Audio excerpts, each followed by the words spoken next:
Ассалому алейкум бинандагони азизу арҷманд, мухлисон ва алоқамандони футбол. Шуморо даъват мекунем ба тамошои бозии даври шашуми Лигаи олии футболи кишвар байни дастаҳои Регар Тадази шаҳри Турсунзода ва ҳосилоти ноҳияи Фархони. Бовар мешавам ки ин дастаҳо дар оғози мавсим натиҷаҳои тақрибан ба ҳам баробар доштанд. Дар се бозии аввал як галаба ва ду мусовӣ, аммо дар даври чорум омада ҳар кадоме аз ин ду бошгоҳ дучори шикаст шуданд ва акнун онҳои дар қисми миёнаи ҷадвали мусобиқа қарор доранд ва фикр дорам ин бозие хоҳад буд ки ҳар даста кӯшиш мекунанд ҳатман баҳри ба даст овардани ғалабаи арзанда майдондорӣ кунанд. Ва нахуст барои мо шумо ҳаятҳои аввалияи ҳар ду даста пешниҳод мешавад ва шурӯъ мекунем мо ҳам шиносоии футболбозони дастаи мизбонро. Ибтидо Регар Тадази Турсунзода имрӯз бо ҳайати зерин бозиро оғоз мекунад. Дар хати дарвоза рақами 1 Далер Азизов, футболбозоне ки дар майдон ҳастанд Артур Верей ду Принс, рақами 12 рақами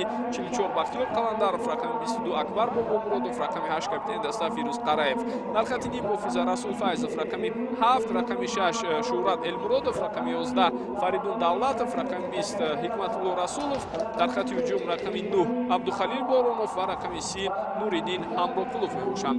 Гурӯҳи доварон дар ҷараёни бозии имрӯза таҳти роҳбарии Беҳрӯз Муртазоев аз шаҳри Душанбе кор мекунанд. ҳайати дастаи ҳосилоти Фархор акнун барои мо шумо пешниҳод мешавад ва чун ба ҳайат менигарем, аз дақиқаи аввал Фатҳулло Бобоев дар хати дарвоза ҷо мегирад, рақами 16 футболбозони хати дифоъ Далел Шомуродов, рақами 5 рақами 11 Шодиҷон Муродов, рақами 68 Раҳматшо Раҳматзода, рақами 22 Алишер Сафаров, рақами 6 Саид Мухтор Азимов, рақами 8 Абдураҳмон Нозимов, рақами 23 Темур Маҳмадмуродов, рақами 2 Сафарали Каримов, рақами 3 Бенҷамин Асамоа ва рақами 26 Мусиси Фароук ба ҳисоб мераванд. Сармураббии дастаи ҳосилот айни замон читавре ки ба шумо маълум аст Амин Субҳони Холис, мутахассиси эрунӣ ба ҳисоб меравад ки дар чанд соли охир фаъолияти бисёр хубе дошт дар Лигаи олии футболи кишвар ва сармураббии дастаи Регар Тадази шаҳри Турсунзода Алиёр Ашурмамадов дар гузашта яке аз беҳтарин ҳуҷумкунандаҳо дар ҳайати дастаи мунтахаби кишвар ва давоми чанд соли охир Алиёр Ашурмамадов ба ҳайси мураббиам натиҷаҳои хуберо албатта дар бозиҳои Лигаи олии футболи кишвар кӯшиш мекунад ки ба даст орад. Ва дар мавриди гурӯҳи доварон ман болотар гуфтам ки сардовар Беҳрӯз Муртазоев аст аз шаҳри Душанбе, ба ӯ дар канорҳо Ҳасан Каримов аз шаҳри Норак ва Рустамбек Хоҷаев аз доҳияи Қубодиён кӯмак мерасонанд. довари эҳтиётӣ Саёдҷон Зайниддинов аз шаҳри Душанбе аст. нозири доварон Юсуф Ишматов аз шаҳри Бохтар ва комиссари бозӣ Алишер Парпиев аз шаҳри Бохтар ба ҳисоб меравад. бозӣ бошад дар майдони хонагии дастаи Регар Тадази шаҳри Турсунзода дар варзишгоҳи Талко Арена баргузор мегардад.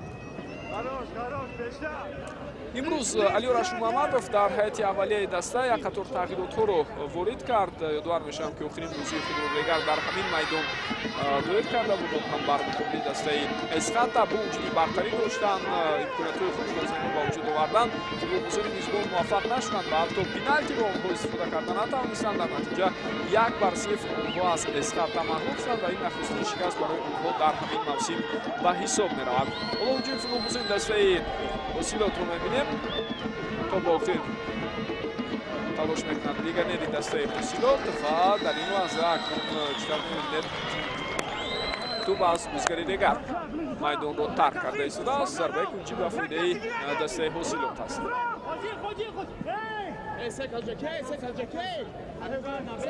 Сафарали Каримов дар назди туб, ирсоли туб аз сӯи ӯ ва ин вазъиятро бозигарони Регар бартараф карданд. аммо дар бозёфти туб қариб буд ки бозигарони ҳосилот зуд муваффақ шаванду боз як ҳуҷуми дигар ташкил кунанд, аммо ин тавр нашуд. хуб, читавре болотар гуфтам, дар ҳайати Регар Тада аз тағйиротҳои калон аст ва фарқ аз бозӣ бо Эсхата. дар умум 4 нафарро инҷо ёдовар шуда намон мумкин аст. аз ҷумла дарвозабон Далер Азизов ба ҷои Куаи Готсон аз дақиқаи аввал ба майдон баромад. дар хати дифоъ Фирӯз Қараев аз дақиқаи аввал ба ҷои Дороб Эргашев вориди майдон шудааст. ҳоло капитан бо туб ҷо партофти туб аз сӯи Фирӯз, аммо натиҷа надод. дар хати миёнаи майдон аз дақиқаи аввал ба майдон баромадани Ҳикматулло Расуловро метавонем ёдовар шавем. ин футболбоз ба ҷои Фирӯз Бобиев ки дар ҳамон бозӣ дар ҳайати асосӣ буд вориди майдон шуд ва доктор Шӯбачӯ Шерзод Маҳмадиев вориди майдон шуд ба ҷои Фирӯз Бобиев бошад дар маркази майдон. бо имрӯз аз дақиқаи аввал футболбози бо таҷриба Расул Файзовро дида истодем. ҳоло имконият буд барои Нуриддин Ҳамроқулов ва бубинед ки бисёр айёрона инҷо хост ки Нуриддинро боз дорад дифоъгари дастаи ҳосилот, вале ин чиз аз мадди назари довари марказ дур намонд. корти зард медиҳад ба дифоъгари дастаи ҳосилот. воканам ин хатои уҷод дошт. Раҳматчор Раҳматзода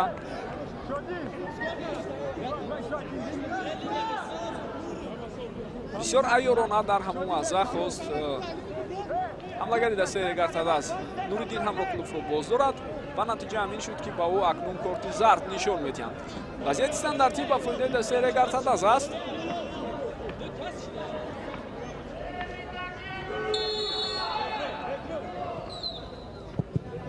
партофти тӯбро мебинем, аммо на он қадар партофти хуб аз ҷониби муҳофизатгар Акбар Бобомуродов ва бо ҳамин ин вазъият бартараф карда мешавад. Бахтиёр Қаландаров танҳо монда буд, аммо тавонист ин вазъиятро бартараф кунад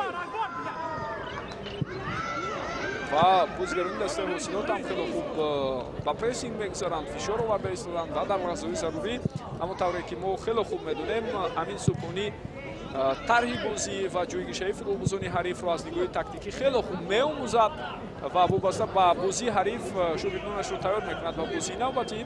умуман аз нигоҳи тактикӣ яке аз мураббиёне ҳаст ки дар Лигаи Олии футболи кишвар доимо кӯшиш мекунад бо омодагии ҳамаҷониба шогирдонашро вуруди майдон намояд ва натиҷа ҳам ҳамин аст ки ӯ бо шогирдонаш баъзе аз камбудӣ ва иллату нуқсонҳои тактикии ҷойгишаи футболбозони ҳарифро хеле хуб истифода мебаранд ва голҳои худро ба ҳадаф мерасонанд.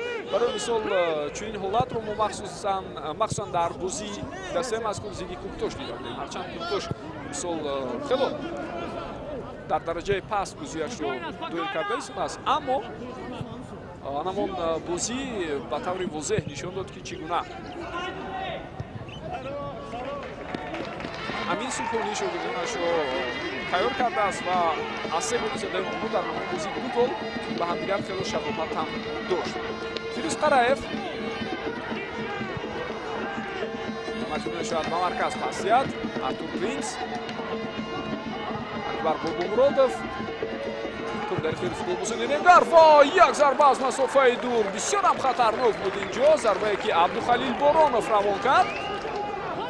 ҳамлагари дуюми дастаи Регартадас Абдухалил ҳамроҳи Нуриддин Ҳамроқулов доимо дар хати ҳуҷум бозӣ мекунанд. гори дигар метавонед бубинед. андаке зарба баландтар иҷро шуд. хуб дар умумиш тавре гуфтам ба фарқ аз бозии охирине ки Регар дошт муқобили Эсхата ва натиҷа ба ҳеҷ ваҷҳ на мухлисон на ситоди мураббиён ва на худи футболбозони Регарро қонеъ намекард, яъне бохт дар хонаи худ аз дастаи Эсхата, аз дастае ки баробар бо Регар албатта дар ибтидои мавсим хеле хуб рақобатҳоро шурӯъ карда буд. нақшаҳои Регарро то ҷое халалдорам кард ва футболбозони ин тим акнун дар ҷадвали мусобиқа агар ҳоло ба мавқеъгирияшон таваҷҷӯҳ кунем, пас бо ба даст овардани 5 имтиёз дар зинаи чорум ҷо гирифтанд. аслан дастаҳое ки 5 имтиёз ба даст оварданд ҳоло дар чемпионат 5 то ҳастанд. 5 даста 5 имтиёзӣ ба даст овард. ғайр аз Регартадас инҳо Файзканди Босе, Ҳосилоти Фархор ки дар зинаи шашум қарор дорад ва Равшани Гулоблу Хуҷанди Хуҷанд ҳастанд. бисёр ҳам ҷафс ва зич ба ҳам ҷо гирифтаанд дастаҳо дар ҷадвали мусобиқа. Истиқлол бо ҳамроҳи Эсхата айни замон Кристофон ҳастанд ва дар зинаҳои якуму дуюм мутаносибан ин ду бошгоҳ мавқеъ гирифтаанд. қоидаи бозӣ вайрон шуд. бори дигар ҳоло мебинем Расул Файзов. бале инҷо дигар ҷои шаку шубҳа нест ки ӯ қоидаи бозиро нисбат ба ним муҳофизатгари дастаи ҳариф Саид Мухтор Азимов вайрон кард. ва боз як ҳолати дигаре ки қоидаи бозӣ вайрон мешавад. Ҳикматулло Расулов аз ҷониби довар бо баргаи зарб ҷазо гузашта истодааст. ин аллакай дуюмин корти зард аст дар ҷараёни бозии имрӯза. Баробари аз ин ҷиҳат дида мешавад. Сафарали Каримов ва Ҳикматулло Расулов тамоми солиёни зиёд бо пиранҳои як тим, бо пиранҳои Регар Тадас бозӣ мекардан. Аз ҳамдигар шиносоии бисёр хубе доранд ва маълум аст ки инҷо бархурде ки байни ин ду футболбоз буд, ягон тарас ё ягон ҳолате ки гӯем берун аз чаворчӯби футбол бошад дида намешавад. андаке бархурд корти зард дар субовар нишон мешавад. аммо зарбаи ҷаримавиро чандон хуб ба бозӣ даровардан футболбозони дастаи ҳосилот ва ин ҳуҷуми онҳо бо ҳамин хотима мегузарад. агар дар Регар 4 тағйирот бошад, пас дар ҳайати дастаи ҳосилот мо 3 тағйиротро метавонем ба фарқ аз бозии гузашта ёдовар шавем, зеро ҳосилот ҳам бозии даври гузаштаи худро бо бохт ҷамъбаст кард.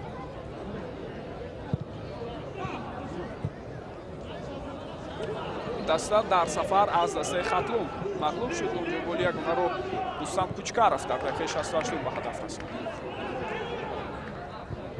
ҳосилот дар ибтидо чӣ тавре гуфтам натиҷааш хуб буд. бо клуби марказии варзиши Артиш ва Файсканд бозиҳоро мусовӣ карданд ва Куктошро 3-0 онҳо бо ҳисоби калон шикаст доданд. аммо дар баробари Хатлон рӯзи 16 апрел бозии худро бо бохт ҷамъбаст. Сафарали Каримов идомаи ҳуҷум бо иштироки бозигарони дастаи ҳосилот. бозам Каримов бо туп ва инҷо туп аз майдон акнун берун мешавад. Сафарали натавонист дар ин ҳолат тупро дар майдон нигоҳ дорад.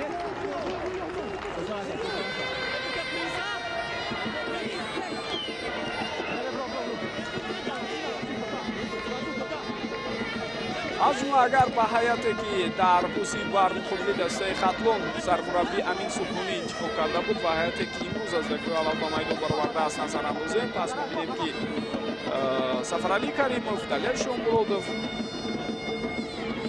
дар ҳамон бозӣ дар курсии бозигарони эҳтиётӣ қарор доштанд ва имрӯз аз дақиқаи аввал ин ду нафар вуруди майдон шуданд.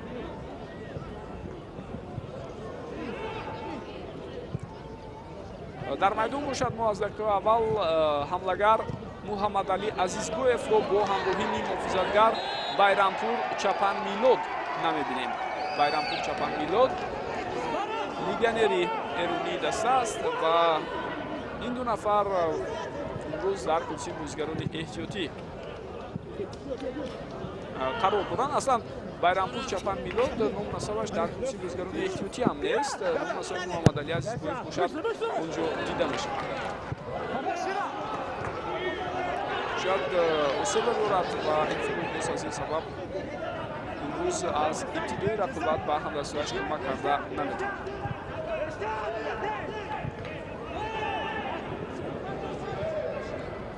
талошҳои ҳар ду даста барои ташкил кардани ҳуҷумҳои позитсионӣ дар ибтидои рақобат он қадар самарабахш нест, махсусан кӯшишҳои футболбозони дастаи мизбон Регар Тадази Турсунзода, Расул Файзов, Пасию идомаи ҳуҷумро мебинем.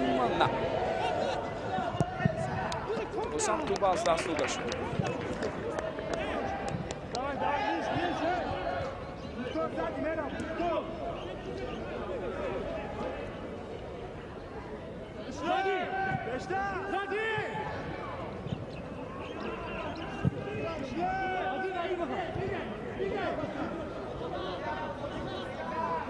Қаландаров пас ба марказ.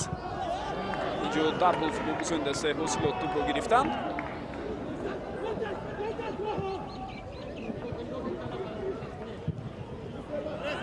ва партофти тавили тӯб ба хатти ҳамла. чӣ тавре мебинед Артур Принс хело ҳам худро нишон медиҳаду оромона ин вазъиятро бартараф мекунад.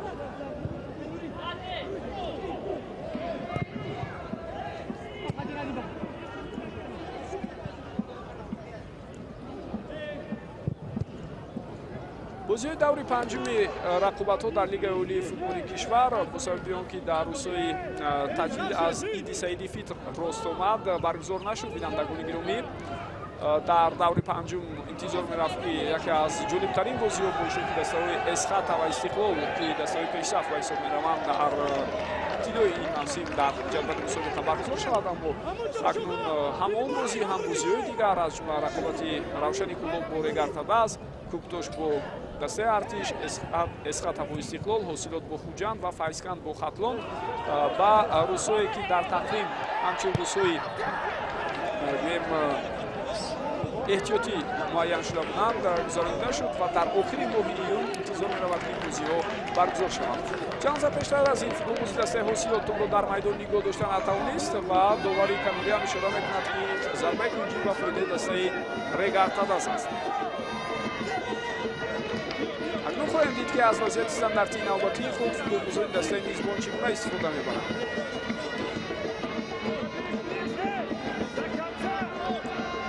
Расулов соли ту ба сӯи фурсат пайдо мешавад ва бубинед ки инҷо ба бозигари Регар муяссар ҳам шуд ки инҷо зарба занад. Абдухалил Боронов дар қабати дуюм бартарӣ пайдо кард, аммо зарбаи задаи ӯ чӣ тавре мебинед хато меравад. ин дуюми зарбаи футболбози мазкур дар ҷараёни бозӣ аст. чанд лаҳза пештар аз ин аз масофаи дур як зарбаи дигари бисёр ҳам маҳкаму қавии ӯро дида будем, аммо он замон зарбаи задааш каме баландтар рафта буд.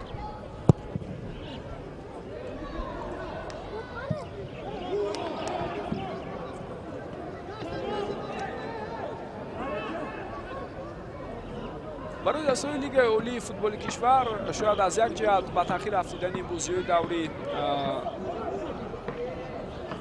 панҷум дар Лигаи олӣ дуруст ҳам буд, зеро тақвими бисёр зишт доштаанд дастаҳо дар ибтидои мавсим. ба хотиратон бошад танҳо дар 2 ҳафтаи аввал онҳо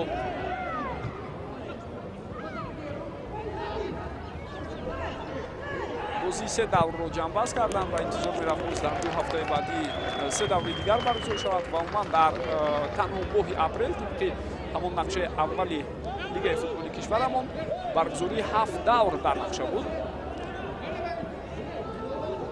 чӣ тавре медонем чунин тақвими зичи бозиҳо хонохо мушкилиҳоро барои дастаҳо ба вуҷуд меорад.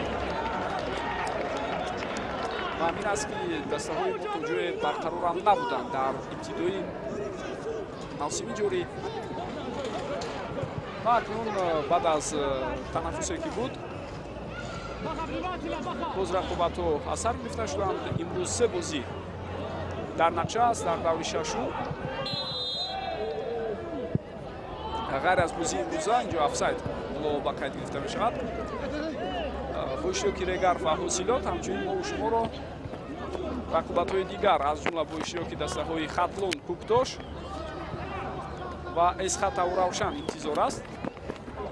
пагоҳ бошад бо иштироки дастаҳои Хуҷанд, Файзканд ва Истиқлолу Артиш 2 бозии дигар сурат мегирад ва бо ҳамин барномаи даври шашуми рақобатҳо дар Лигаи олии футболи кишвар ҷамъбаст мешавад.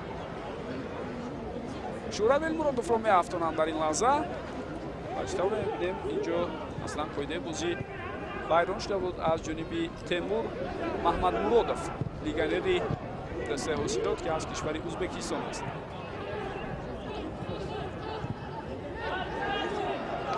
Ҳикматулло Расулов зуд пас медиҳад ба канори рост.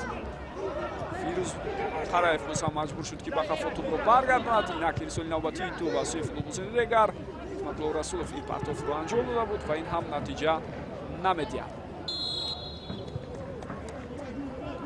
ва бо хотимаи рақобатҳои даври мазкур рӯзҳои истироҳатӣ дар пеш истода боз мо шуморо бозиҳои даври ҳафтум дар Лигаи олӣ интизор ҳастанд ки чанд бозии бисёр ҷолибу диданӣ албатта дар ин ҳафта низ баргузор мешавад. аз ҷумла бо иштироки дастаҳои Ҳосилот Эсхата, Куктош Хуҷанд рӯзи 29 апрел бозиҳои даври мазкур яъне даври ҳафтум оғоз мешаванд.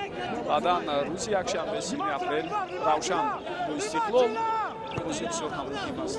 Файзканд бо Регартадас ва гурӯҳи марказии варзиш бо Хатлон бозӣ мекунанд.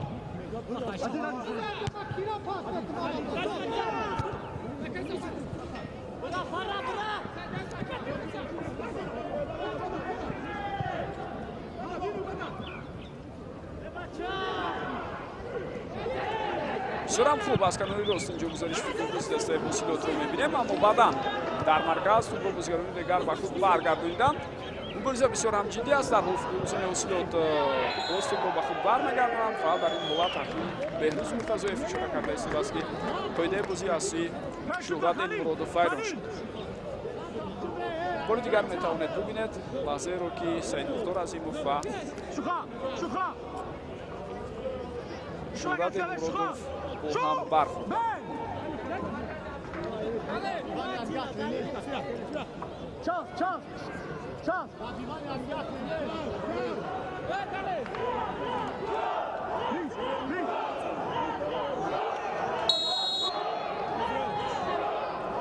иҷозат дода шуд барои иҷрои зарба, аммо бениҳоят баланд намедонам дар паси дарвоза чӣ чизро мушоҳида кард футболбози дастаи ҳосилот ки ин қадар баланд зарбаро равон кард. хеле ҳам хуб Артур Принц дар баргардидани ҳуҷумҳои рақиб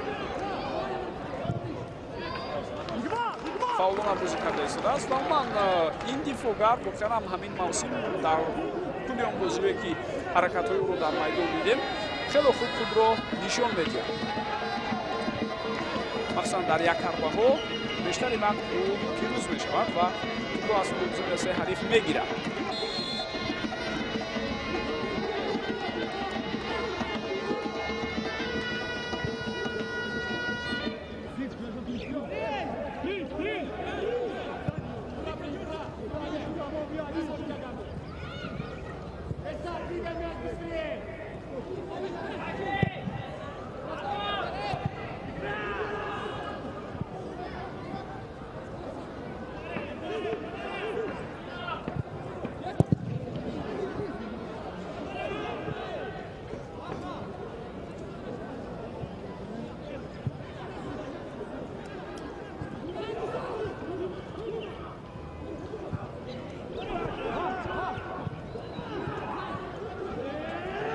фишори футболбозони дастаи ҳосилот таъсири худро расонид. онҳо маҷбур карданд ки ҳариф хато кунад ва инҷо тӯб акнун дар ихтиёри футболбозони дастаи ҳосилот буд, аммо партофте ки Шодиҷон Муродов мехост ба камрӯи рост анҷом диҳад бенатиҷа буд.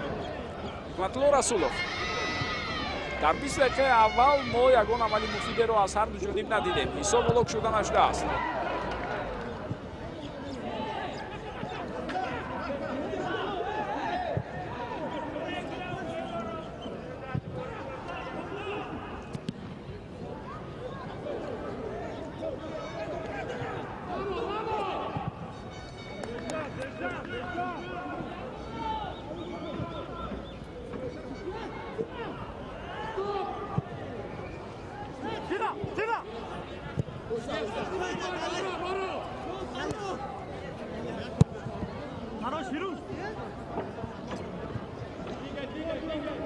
барои дастаи Регар Таласи шаҳри Турсунзода ин аллакай чорумин бозие аст ки дар хонаи худ доир мекунанд. бинандагони гиромӣ, танҳо як дафъа онҳо дар сафар бозӣ карданд, он ҳам муқобили дастаи Хуҷанд рӯзи 7 апрел буд ва ҳамон бозӣ 2-2 мусови ҷамъ баст шуд. Регар бозиҳои боқимондаи худро дар майдони хонагиаш Халқу Арена доир кард, аз ҷумла бозӣ бо Хатлон дар даври якум ки бо ғалабаи муътамади бозигарони шаҳри Турсунзода 3-0 ҷамъ баст шуд ва баъдан дар ҳамин майдон бо Истиқлоли Душанбе онҳо 1-1 бозӣ карданд ва хеле наздик ҳам буданд ба пирӯзӣ ҳастанд дар ҳамон бозӣ. ҳатто инро Игор Черевченко сармураббии дастаи Истиқлол ҳам иқрор шуд. ва бозии дигар бар зидди Эсхата буд. инҷо қоидаи бозӣ вайрон мешавад. пеш аз оне ки гол зода шавад аллакай садои шаки довар баланд шуда буд ва шумо ҳам мебинед ки кӯмакбовар аллакай байрақчаи худро баланд бардошта аз ҳамон қоида вайронкунӣ ҳама голро дар ҷараён мегузорад. бале муқобили Артур Принц Мусиси Фарук берун аз қоида рафтор кард, андаке ӯро аз пироҳанаш кашида буд. дар натиҷа афти дифоъгари Регар ва бо ҳамин сари вақт гурӯҳи доварон албатта ин вазъиятро баҳои дуруст дода тавонистанд. ва бозии имрӯза аллакай бозии чорумине аст ки Регар дар хонаи худ доиш карда истодааст. ҳосилот дар ҳамин байн 2 дафъа дар хонаи худ ва сеюмин бозӣ мешавад ки дар сафар доир.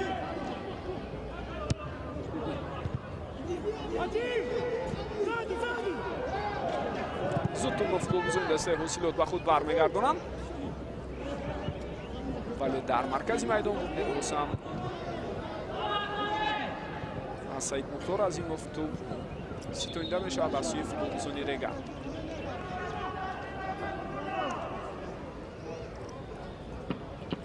نصف وقت اساسی در نیمه یکم الکی جمع بست شد. حساب شتابی بالاتر هم اشاره کردم بلوک شده نشده است.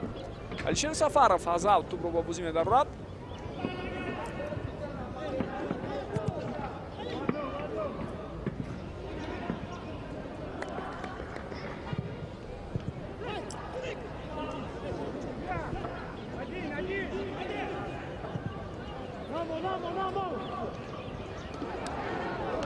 فرصتی دوم دادن حمله برای بازیکن دسته حسیلوت هست. خیلی خوب اونها ببینید از خط دفاعی خود به خط حمله میگذارند. ارتور پرینس هم اینجا میافتد و موسیسی فاروق در این لحظه چگونه امکانیت را پیدا کرده ایستاده است. خیلی حمله‌گری چارلز و ماهر است موسیسی فاروق و چطور ما شما میدونیم مثلا این گونه گزارش‌های او و پیوست شویش به خط حمله مشکل‌های بزرگی را برای دسته‌های حریف حسیلوت به وجود می‌آورد. از جمله این دفعه هم در مبارزه با ارتور پرینس اندکی دیگر باقی مانده بود که موفق شود. پرتافتی توپ رو می‌بینیم و این وضعیت رو اکنون فوتبالبازی دسته ریگر برطرف کردن، اما بازیافت توپ باز هم از سوی مهمانان فیروز قرایف و توپ رو به پای بازیگری حریف می‌زند و از میدان او همین بیرون می‌رود.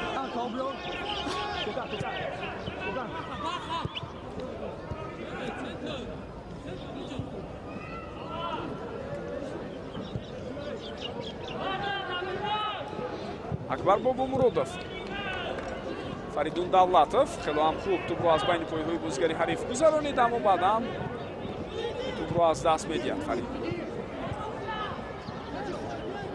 فریدون در بازی بر مقابل اسخط هم یک امکانیتی خوب داشت، اما ضربه زده‌اش بلندتر رفت، مثل که در بازی آخرین دور گروهی جامعیوسیو بر ضد دسته منتخبی جوانان تاپ سوله کره جنوبی ضربه زده او نوانیخ بود. ولی در بازی بر مقابل استقلال گل بسیار مهم را او به هدف رساند و گلی مثلا زیبای هم بود. از کنار وقتی پرتافت توپ انجام داده شد او جهیده با سر توپ را به دروازه رستم یتیموف رساند. رستم یتیموف همان روز بر مقابل ریگر شاید بهترین بازی خود را در همین موسم نشان داد. سه مهمترین او را دیدیم، مخصوصا در رقابت‌هایی که بسیار نزدیک بود. دیدین هم با قلوب فهمچی عبدالخلیل بارانوف ناکام شدند. حمله‌گران ریگر در مبارزه با رستم یتیموف. ولی یک دفعه با فریدون давлатов میسر شد که به دروازه رستم گل زد.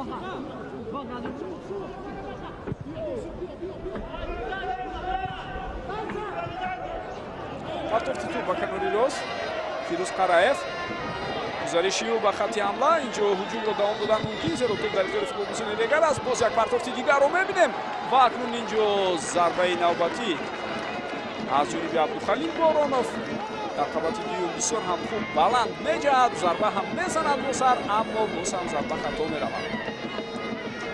گفتن هماند که این سیمین امکانیت است الکی برای فوتبالبازی مذکور در رفت ابتدای بازی امروزه.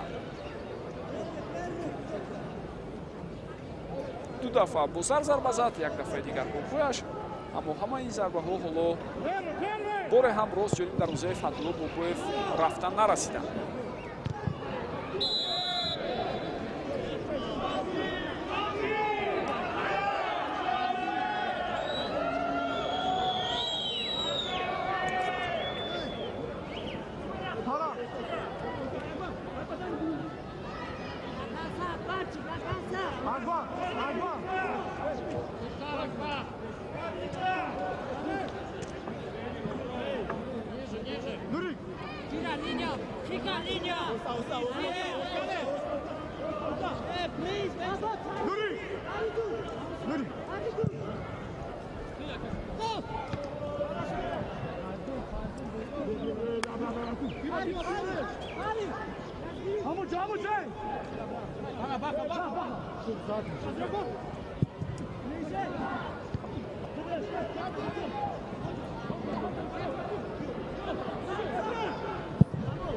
اینجا اکنون یک ضربه از مصطفی دور از سوی فوتبالبازی دسته حسینات، اما باز هم می‌بینیم که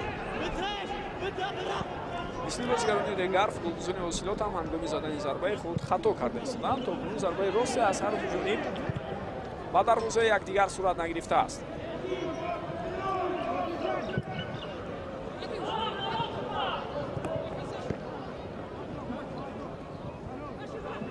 امسال دسته حسینات هم در نزد خود هدف‌های کلان گذاشته است و بهوده هم نیست که آنها امین سوپونی رو به حیث سرمربی دسته دعوت کردند.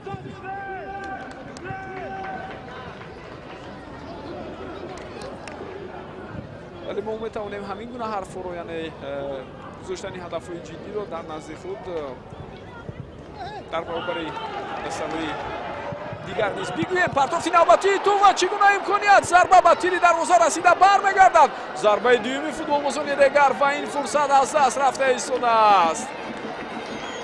نوردین همراقولوف اینجا امکانیت بنیاد خوبی رو پیدا کرد بعد از پرتافتی که فریدون دولت فسکنوری چپ انجام داد. ضربه زده اون بومنت به تیر دروازه رسیده برمیگردد و بعدا ضربه دوم رو حکمت‌الله رسولوف روان کرد و این ضربه خطا رفت.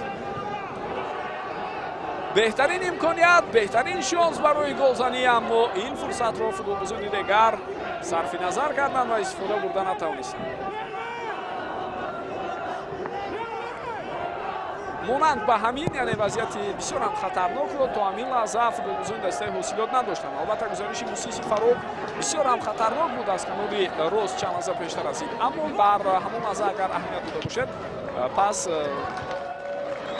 ضربه رو چنین به نظر رسید که نه او بلکه دفاعگری دسته دیگر جلوی دروازه خود روان کرد و توپ بعداً از میدان بیرون شد. اکنون هجوم جوابی فوتبالبازان دسته حاصلات رو با اون حمله خطرناکی که با اشتراک فوتبالبازان دیگر بود انتظاره که اونها چگونه پاسخ میگردونند. پرتافت توپ داخل جریمه صورت گرفت و داور اینجا رفتی هجوم رو باز می‌دارد به اون خاطر که پیشتر از این حرکت قاعده بازی از سوی فوتبالبازان دسته دیگر ویران شده بود.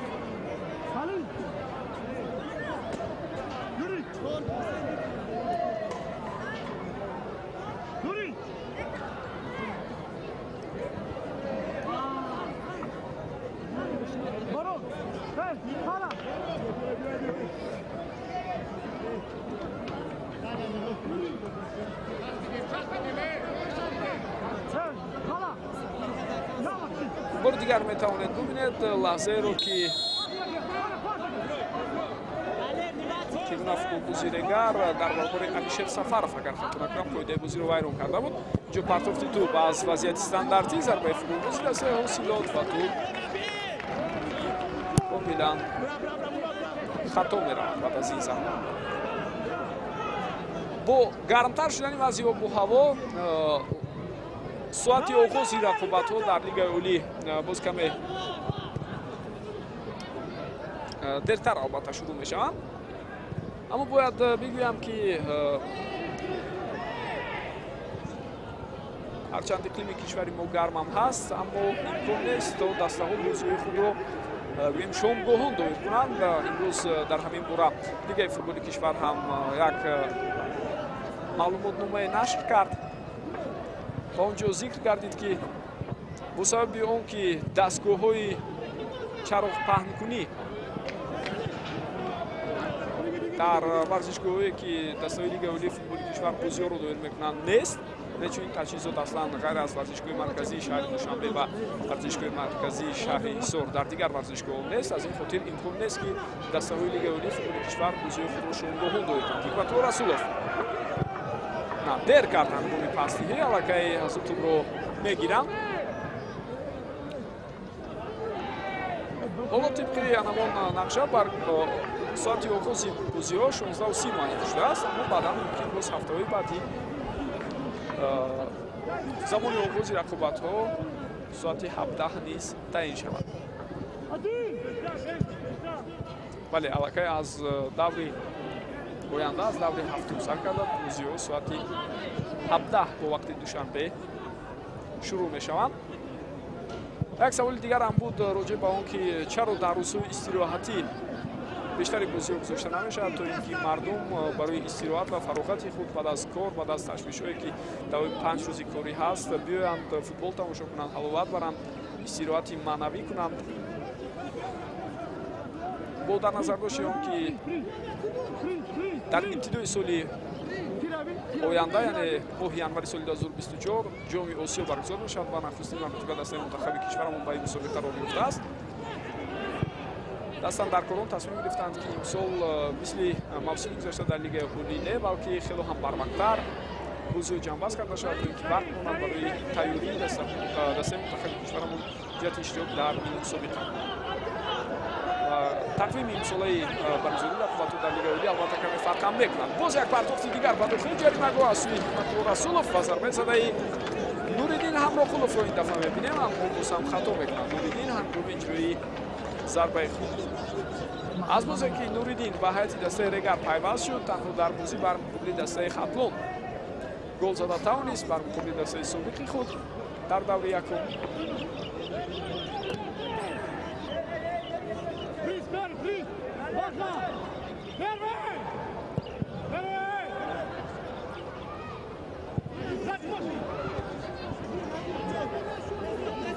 در بازی دیگر ما با اشتراک نوریدین هم گل رو ندیدیم.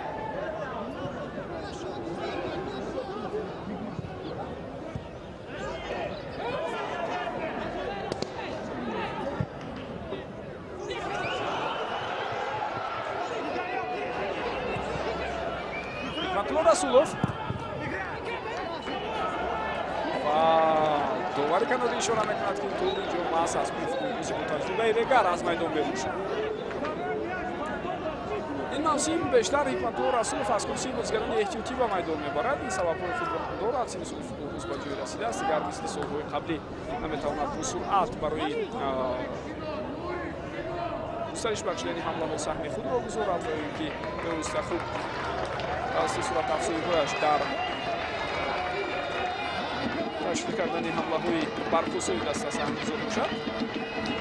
از این خاطر ما می‌بینیم که علی رشید محمدوف را بیشتر از کرسی بازیگران احتیاطی به میدان می‌برد و بیشتر در هیئت اساسی شهرزاد محمدی را می‌بینیم که پیوسته برای تشویق کردن حمله‌ها وقتی در هیئت اساسی باشد نقش کلان را در هیئت دسته رگر تبعیض می‌بازد. اما امروز شهرزاد محمدی‌اف در هیئت اساسی که طور بلند شروع کردن قرار ندارد. همچنین در خدمتگران احتیاطی هم نیست شاید مناسب داشته باشد. پایده بازی ویران کرده شد. قسمتی شد اینجا مرادوف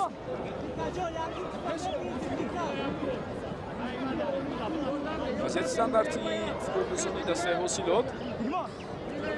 این دفعه می‌بینیم که از این وضعیت چگونه فوتبال‌بازی دسته مهمون استفاده می‌برند. پرتافتی تو به داخل جریمه‌گاه اما بازیگران دیگر این حالت را کوشش کردن برطرف نمایند.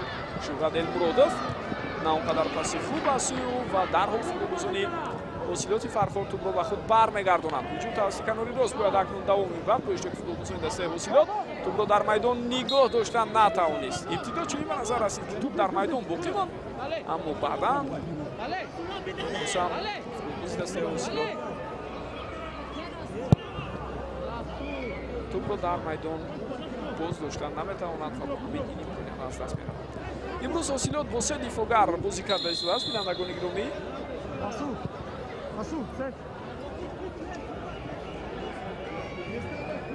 دلیل شامرودوف، رحمتشور احمدزاده و همچنین بنجامین اساموا 3 دفاعگری مرکزی در هیئت دسته حاصلات هستند. از کنار راست علیشیر سفرов در همچنین فولبک و همچنین از کنار چپ در همین نقش بیشتر عبدالرحمن نوزیموف نظرات بیشتر شدی جو مرادوف عبدالرحمن در مرکز گروهی تیمور محمد عمرов سفرعلی کریمov و دیگر بازیکنان هستند. партофти тӯб аз зарбаи кунҷӣ гӯрза дар дохили ҷаримагоҳ сурат мегирад. футболисони дастаи Регар боз тӯбро соҳиб мешаванд. як имсоли дигар ва ин вазъиятро ҳам футболисони дастаи ҳосилот бартараф мекунанд.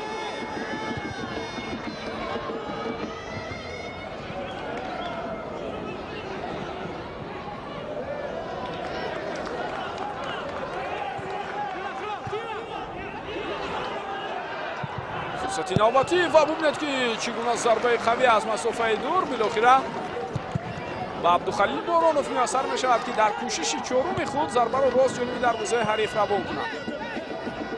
аммо барои Фатҳулло Бобоев баргардонидани ҳамон зарба ягон зарра мушкилӣ надошт.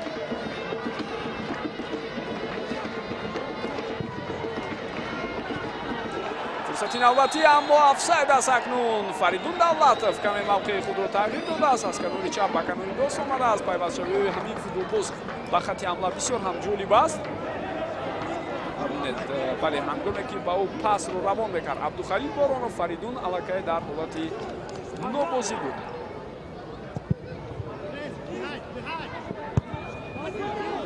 ҳарчанд ин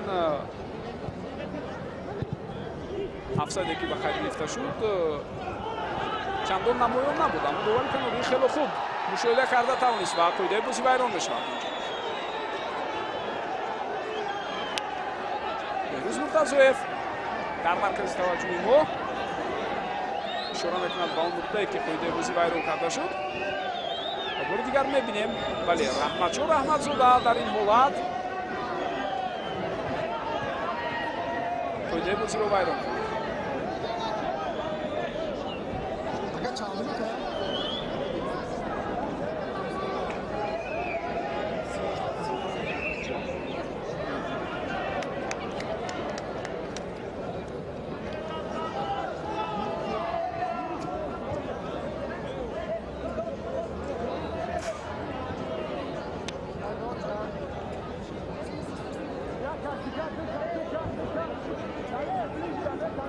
инҷо аслан эътирозе ки ҳоло аз сӯи мухлисон ва сӯи мураббиёни дастаи Регар шунида мешавад ба он хотир аст ки Раҳматшон Раҳматзода дар ибтидои бозии имрӯза аллакай як корти зард дошт ва онҳо талаб карда истоданд ки корти дуюми зард нишон дода шавад ба дифоъгари дастаи ҳосилот. бо Беҳрӯз Муртазоев ҳамон лаҳзае ки қоида вайронкунро ба эътибор гирифт аслан гем ишораи ҳам дар бандии он надошт ки ҳатман футболизи дастаи ҳосилотро бо баргаи зарб ҷазо мекунад.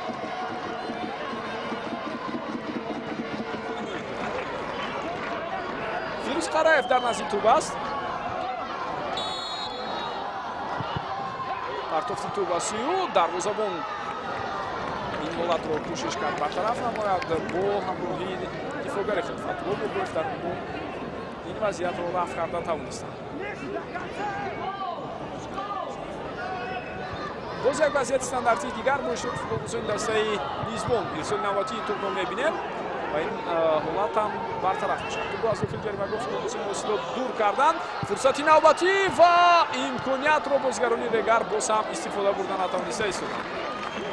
аммо зарбаи кунҷӣ дар ихтиёри онҳо аст. бояд зуд бубинем ба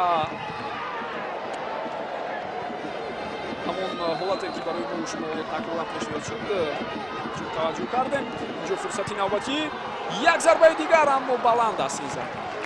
Абдухалил Боронов ин дафъа зарбаро баландтар равон кард. илова бар ин ишора мешавад ки нисбат ба Далел Шомуродов ҳам қоидаи бозиро ӯ вайрон кардааст. баъд аз зарбае ки зад Абдухалил андаке ба Далел Шомуродов ҳам бархӯрд. خب در لحظه قبلی شورت المرادف اصلا خود ضربه زند اما ضربه زدن نتوانست و بعدا عبدالخلیل میخواست ضربه دیگر را روان کند و در مسابقه فتح‌الله بوبویف در همون حالت دیدیم که امکانیت بازیگران دسته رگر را از بین برد.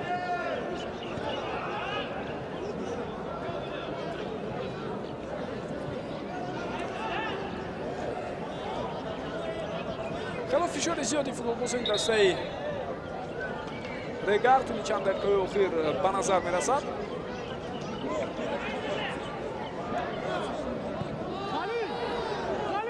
و امکانات‌های خوبی رو هم اونها اصلا در اختیار داشتن، اما اون فرصت‌ها چه طور می‌دونیم حلقه از دست رفتن. ضربه که نوردین هم رو خلوف زد و توپ با تیر دروازه برخورد و بعد از آن ضربه زده حکمت رسولوف. فیروز قرایف قاعده بازی رو بیان می‌کند در برابر تیمور.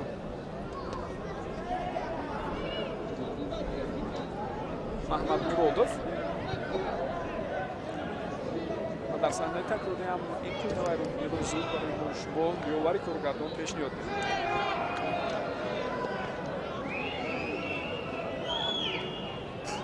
در پایان نیمه یکم رقابت چطور می‌بینیم کننده که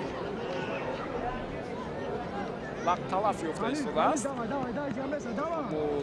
در 40 دقیقه اول ما همین گونه حالت‌ها در بازی امروزه داشتیم که دیگر با محصولات مشاهده نکردیم.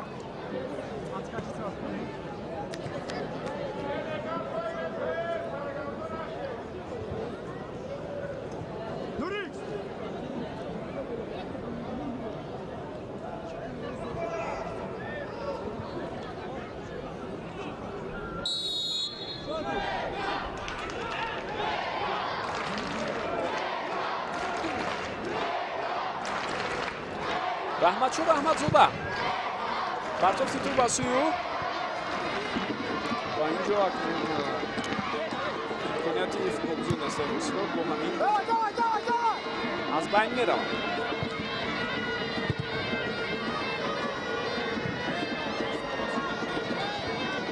دقیقه آخرین وقت اساسی در نیمه یکم شروع شد. گرامی به نظرم 2 دقیقه وقت ایلوه هم می شود.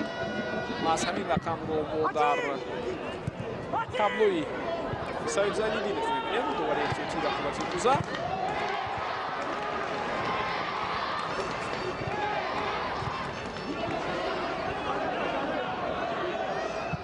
رسولوف، قرایف اینجا اکنون توپ به اختیار فوتبال‌بازی دسته حسیلات میگذارد.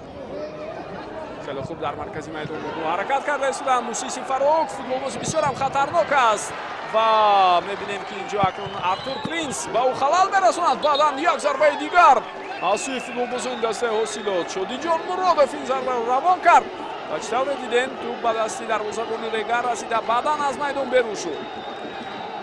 ارتور پرینس صدگذاری کرد با موسیسی فاروق گویا که تنها او باشد در بین میفوگران دسته دیگر میفوگران اصلا هیچ قابلیت نشان ندادند و در برگرداندن ضربه دوم هم مسعود تلاش کرد اما ناکام شد.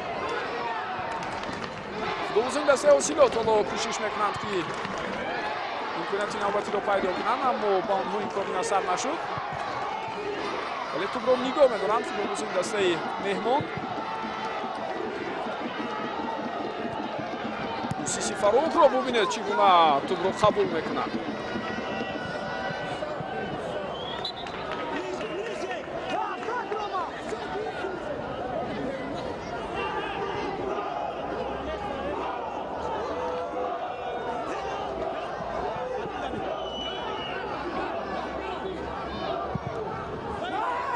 باز یک پرتافتی دیگر ضربه و گل اما باور الکی این گل رو هم بیکار کرده ایستاده است. این دومین گل فوتبال‌بازی دسته حسیلات در رفتی رقابتی امروزه در نیمه یکم است. در لحظه که گل یکم زده شد البته اون معلوم بود که قبل از زدن گل قاعده بازی برداشته است اما حالت دوم شاید کمی بحث رو با وجود دارد. ببینیم دلیل مرودов پرتافتی توپ رو انجام میدهد. نه آفساید است دیگر جای شک و تردید نیست. در همین صحنه ما خیلی خوب مشاهده کردیم که موسیسی فاروق در حالت نوبازی قرار داشت و اینجا علاوه بر این میتوانیم بگوییم که دروازه‌بان دیگر دلیل عزیز فنگون برآمدن از موقع خود با کنار خطا کرد و معلوم بود که او به توپ رسیده نکرد.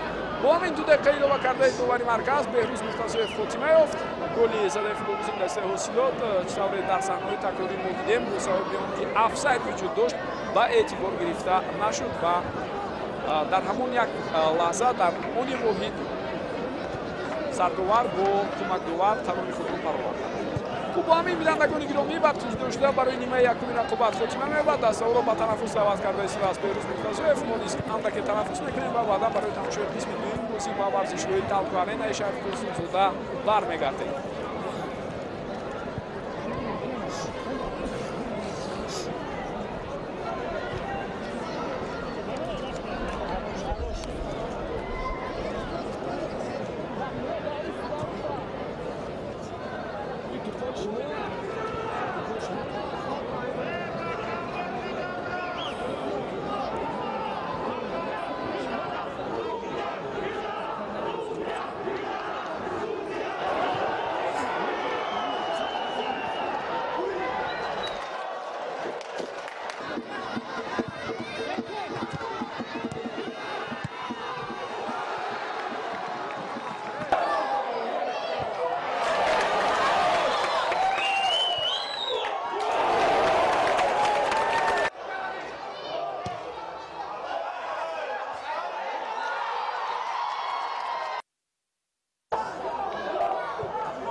Сунязу арҷманд моҳиникоси рақобати даставои Регартадаз ва ҳосилотро ки дар дораи бозиҳои даври шашуми Лигаи Олии футболи кишвар ба масофаи ҳам рафтан давом медиҳем ва эътибор мешавад ки дар бахши мустақим шумо ин бозиро тамошо карда истодед. Нимаи аввал бидуни гол 0-0 хотима ёфт ва акнун даставо қисми дуюми бозиро шурӯъ карданд.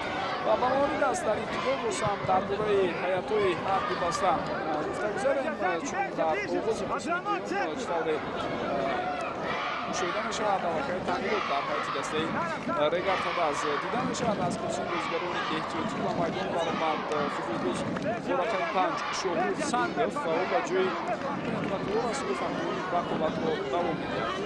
Даниёр Азизов дар дарвозаи дастаи Регартадаз аст. бидем ки ҳуҷум дар ниҳояти бо чӣ хотима мебарад аз сӯи футболбозои дастаи мизбон ва баъдан дар бораи ҳайат ва турагӣ ҳарф мезанем. партофти наводии ту боза давом дорад. Акбар Бобомуродов муваффақ шуд ки тӯбро соҳиб шавад. Ҳасан Акбар тӯбро аз байни футболбози дастаи ҳосилот гузаронид, аммо баъдан боз як бозигари дигари ҳосилот вазъиятро бартараф кунад. Даниёр Азизов дар хати дарвозаи дастаи Регар аст. футболбозие ки дар майдон ҳастанд бо дифоъгарони марказ Артур Верейду Принс ва Бахтиёр Каландаров мебошанд. аз дуни Акбар Бобомуродов бо ҳамроҳии Фирӯз Қараев бозигирӣ мекунанд. ва дар хати нимаи майдон мо имрӯз 4 нафарро мебинем. дар марказ бештар аз ҳама Расул Файзов бо ҳамроҳии Шоҳраб Элимуродов ҳастанд. аз ҳаминҳо Фаридун Давлатов бо ҳамроҳии Шоҳраб Сангов қарор мегиранд ва ҳамлагарони даста Абдухалим Боронов бо ҳамроҳии Нуриддин Ҳаббопуров мебошанд. сарварбии даста Алиёр Ҳошиммамадов аз дуро интихоб кардааст ва Шоҳраб Сангов метавонад ҳам дар нақши дифоъгари канонӣ бошад ва ҷойи Фирӯз Қараев ва ҳам метавонад дар нақши муҳофизатгари канонӣ мисли ки Абдулло Расулов дар ниҳояи аввали бозӣ хоҳем дид ки дар кадом мавқеъ бештар бозӣ мекунанд дар ҷараёни қисми дуюми бозии имрӯза. дар ниҳояти ҳосилот бешартоло тағйирот нест. Фатҳулло Бобоев дар хати дарвоза, футболбозони хати дифоъ Далер Шомуродов, Раҳматҷон Раҳматзода ва ҳамчунин Бенҷамин Асадмо ҳастанд. яъне се дифоъгари марказӣ имрӯз ба майдон баромадааст. сармураббии Амин Субҳии Холис. дар канорҳо мо Алишер Сафаров ва ҳамчунин Шодиҷон Муродовро мебинем. дар марказ Абдураҳмон Нозимов, Темур Маҳмадмуродов ва Сафарали Каримов бозӣ мекунанд. дар хати ҳуҷум бошад бештар Мусиси Фароуқ аст. дар танҳои ӯ ва нақши ҳамлагари марказӣ бозӣ мекунад ва аксар вақт дар нимаи якуми бозӣ хеле хуб ҳам бозӣ карда буд ҳамин футболбоз. аз ҷумла гол аз сӯи футболбозои дастаи ҳосилот карда шуд ва аз мошиноти ӯ ба назар расид. аммо чӣ дидем дар ҳолати гол бозӣ мешуд дар ҳолати офсайд барои Мусиси Фароуқ. сармураббии даста чӣ тавре гуфтем ҳамин сӯи مفلسون می‌رود و سه خوب میتونیم بگیم که 3-6-1 در 9-0 برخورد شده از رسمی سیاسی تمام 3-0 رو با خط هجوم سفر کردن در دیگر مرتبه بازیگران بیشتر و مفسدگران کمک فوتبالی هستند که در خط مفسد گو البته شده گل در خط فایده است میشود در گروه سفر علی کریموف که فوتبالیستی است دسته بوسیلو رو میگن که اصلا بوسیلو خیلی تنشی فوتبالی کنه بازی میکنه گذشته سال دو با مرکز می‌گذارند از اون بعد بوسیلو قبلی وقتی شرف دیگر رو دفاع می‌کرد وقتی با خط میانی میدان گذاشته بود سفر علی کریموف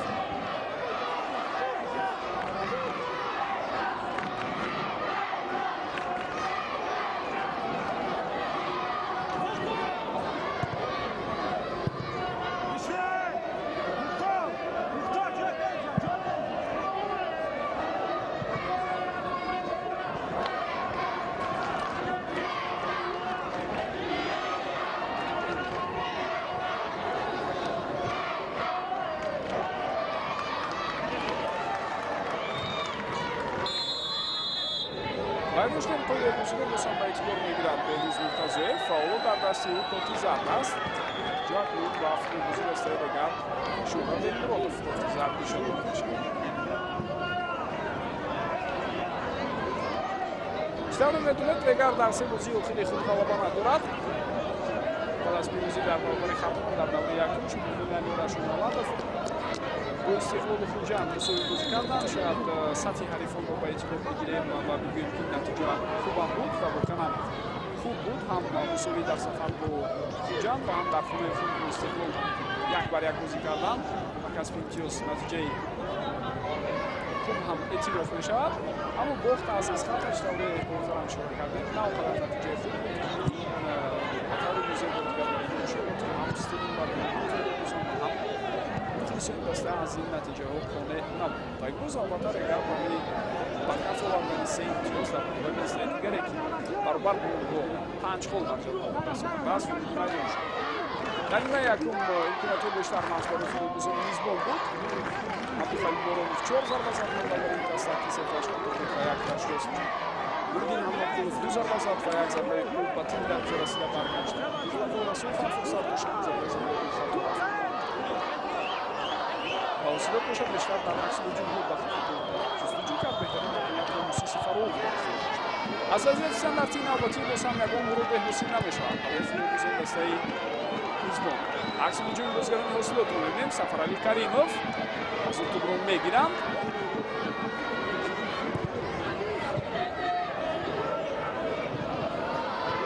توپ اختلاف بزرگ دسته حاصلات باز هم برگشت و اینجا پرتافتی محمد مرادov هم با چطوری دیمار توپینس این وضعیت رو برطرف کرد و دسته حاصلات هم در دو بازی اخیر یگان غلبه ندارد مساوی با دسته ارتش در خانه خود و همچنین در سفر باخت از خطلان روز 16 اپریل نتیجه آخرینی دسته امین سوپانی است در برابر کوکتاش که ضعیفترین اشتراکچی مسابقه در موسم مسابقه لیگ بی است پیروزی به دست آورد روز 6 و بازی در یک دفاع اسکان شد دوبار مساوی بود در بازی باسوزی نشد دو کوتیسون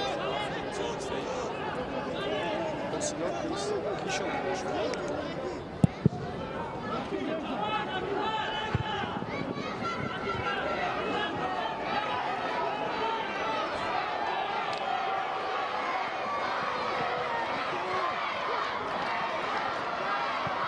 شوراد المرادوف پرتفتی توباسیو اینجا امکانیتی بسیار خوب و فریدون دولت فکنون در این حالت ضربه رو خطا زده است برای فریدون در قسم یکم بازی هم یک امکانیت بود اما اونجا نیز ضربه‌اش نوانی اجرا شد این دفعه با سر ضربه میزند فریدون ولی این مراتب نیز با اون یاسر نمیشود که ضربه راست رو جلوی دروازه حریف به قید گیرد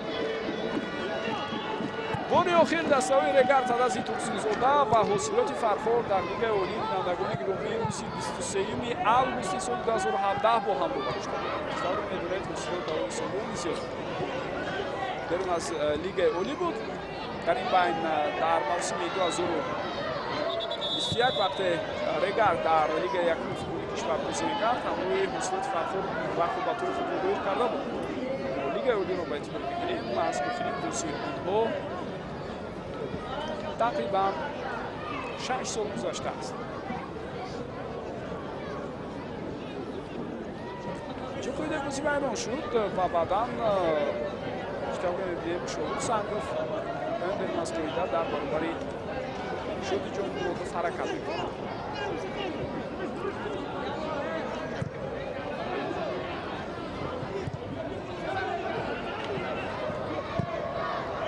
در سال‌های اول که حاصلات فرخور در لیگ اولی برآمد می‌کرد مخصوصاً اگر سال 2015 رو باشیم دیدیم رگر تراز دو در برابر این دسته ظفر می‌یافت و با حسابی بینیت کلان هم خراب‌کاری کرده بود. مثلا 9-1 4-0 و مثلا 9-1 البته این حسابی که روزی فوتبال رگر است. اما حاصلات هم 4-0 رگر رو در سال 2016 تا مثلا شکست داد. این دوره اوج حاصلات بود.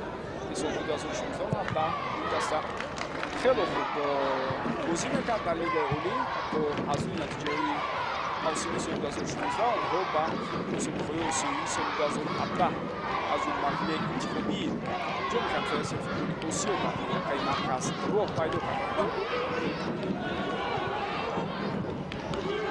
ولی بعد از پیروزی در برابر دسته شاهین اسماعیلی کشور افغانستان در تبدیل به مسابقه حاصلات نبرد. بدای رکن نوبتی رو می‌بینیم و بنجامین اسامو مقابل فریدین دولتوف اینجا پول بازی رو ویران کرد. دلار باشد در حال تیار است برای این عملش و دیگه نمی‌رسه حاصلات خود زخمی شد. از طریق ما خواهش کرده می‌شود که با میدان برند و بالون اسکو مکرسونن و خودش ما بدهست که اینجا چگونه بیرون از قاعده فوتبالی حرکت می‌کنند بنجامین اسامو.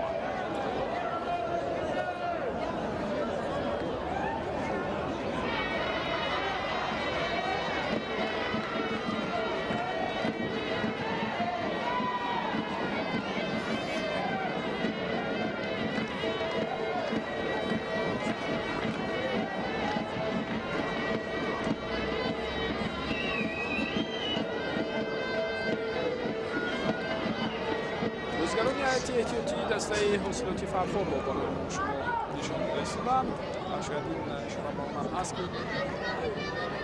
ممکن بعد از چند از زن سوبونی تغییر طور نیست در حیات دسته به عمل برابر.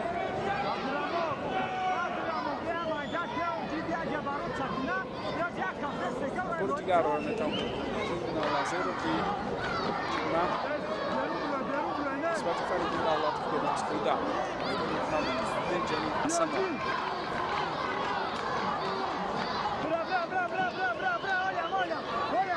در مرحله پلی‌آفی جام کنفرانسی فوتبال آسیا در برابر بیشکک مغلوب شد. در خانه یک بر یک بازی کردند در سفر 1-0 شکست.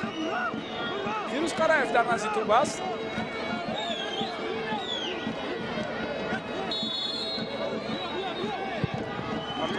می‌بینیم اینجا امکانیتی بسیار هم خوب و دروازه‌بان حاصلات بسیار عالی بازی می‌کند.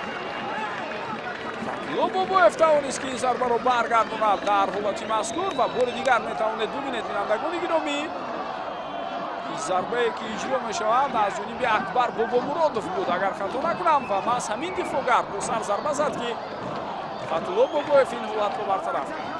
در قسم دومی بازی این بهترین امکانیت بود که ما شما تو لحظات دیدیم با اشتراک هر دو دسته و باز هم تلاش نوبتی فوتبال‌بازان رگر اما این دفعه با آنها میسر نمی‌شود که جوین در روزه حریف ضربه زد.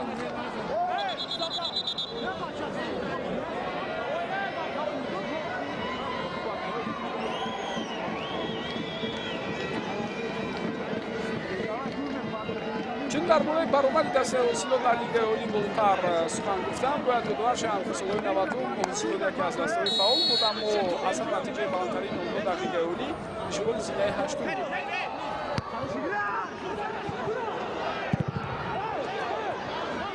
фурсат босам барои футболбозии дастаи Регар аст, аммо ангон пас додан хато мекунанд. дар ҳол ҳамин ҷо фишор оварда мехоҳанд ки тӯбро бигиранд аз бозигарони ҳосилот футболбозони мизбон. то ҷои ин кор ба онҳо муяссар ҳам шуд. бисёр ҳам хуб мехост албатта дар ин лаҳза Абдухалил Боронов пасро ба ҳамдастааш равон кард. ин кор ба ӯ муяссар ҳам шуд, аммо ҳамдастааш нафаҳмид ки ба ҳамин тартиб Абдухалил пас медиҳад ва канор озод мемонад, ӯ имкон пайдо мекунад то ҳуҷумро давом диҳад. Фаридун Давлатов бо тӯб аз канори чап бологузориши ӯро мебинем. паси ӯ ба ҳамдастааш фурсат барои бозигарони дастаи Регар пайдо мешавад ё на. идомаи ҳамларо ин лаҳза мебинем ва бозам ба дифогарони ҳосилот акнун муяссар шудааст ки тӯбро аз майдон берун кунад.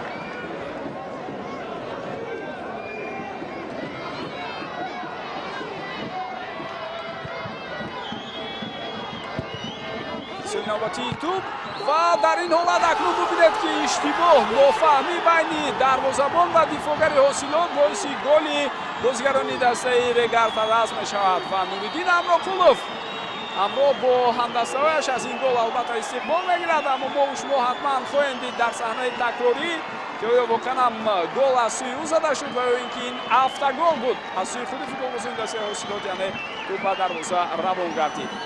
аммо Нуриддин бисёр хуб мубориза бурд дар ҳамон ҳолат ва маҳсули талошҳои ӯ буд дар лаҳзаи қаблӣ ки мо шумо дида истодем гол ба дарвозаи дастаи ҳосилот зада мешавад.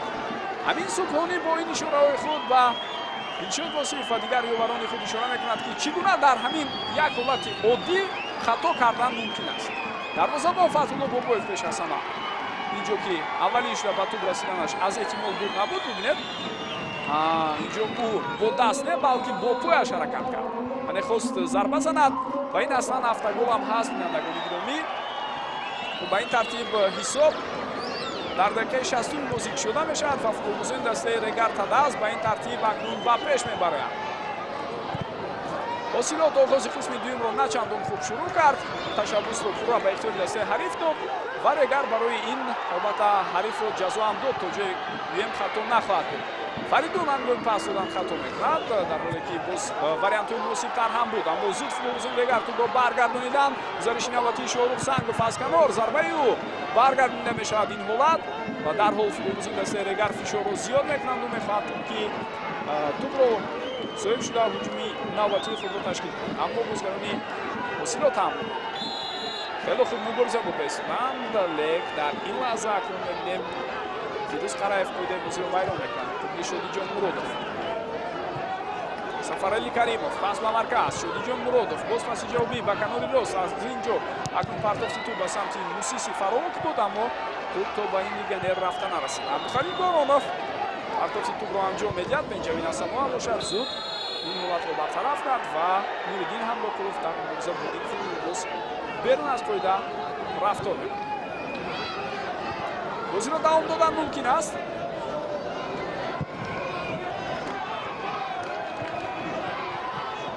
Каримов партофти тӯб аз сӯи ӯ ва ин вазъият бартараф мешавад. бисёр бозӣ пуршиддат аст аз ҳарду ҷониб. умуман агар ба эътибор бигирем санти дастаҳои лигаи олии футболи кишварро, шояд дар оғози мавсим ҳамин тасаввур пайдо ҳам мешавад ки нисбатан дастаи аз ҳама камбаҳо кӯтош аст ва дастаи аз ҳама пурқувват маъмулан дар назар дошти он таҷриба ва имкониятҳои ки дорад истиқбол мебошад. дигар ин дастаҳо 8 дастаи дигар чун ба назар мерасад ки ба ҳам хеле наздик ҳастанд. ин ҷо як зарбаи дигар аз масофаи дур. тавре мебинем зарбаи задаи Саид Мухтор Азимов баланду муаниқам буд дар ҳамон лаҳза. аз ин ду дар ҳамин гуна бозиҳо он қадар тафовути ҷиддӣ дар ҳунару маҳорати футболбозон дар майдон эҳсос намешавад. танҳо баъзан дар иштибоҳҳо, хатоҳои бисёр дағал ва нофаҳмиҳо метавонад таъсир расон бошад. Амирҷон Худоёродов бо рақами 9 ҳоло ба ҷои Теймур Маҳмадмуродов вориди майдон шуд ва ҳамчунин ҳамлагар Муҳаммадалӣ Азизбоев бо рақами 19 ба ҷои Мусиси Фаровок вориди майдон шудааст ва бозиро бояд ӯ акнун дар нақши ҳуҷумкунандаи марказӣ давом диҳад.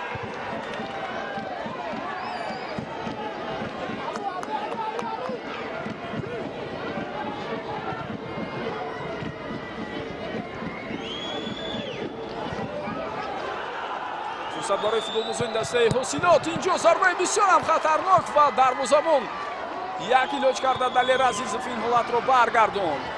фурсати беҳтарин буд барои бозигарони ҳосилот. Боз як зарбаи дигар ва акнун Далер Азизов дар ин ҳолат ҳам тӯбро ба дасти худ мегирад. дар бозиҳои қаблӣ Далер Азизов дарвозабони дуюми Регар ба ҳисоб мерафт ва як Готсон бештар дар ҳайати асосӣ бозӣ мекард ва бори дигар метавонед бубинед ин ҳуҷуми бозигарони дастаи ҳосилотро. ду футболбозое ки навакак ба майдон баромада буданд ин ҳуҷумро ташкил карданд. Амирҷон Худоидодов пас дод ва пиштавре дидем Маҳмадалӣ Азизбоев зарба зад ва зарбаи задаи ӯро дарвозабон дар ҳамон ҳолат баргардонд.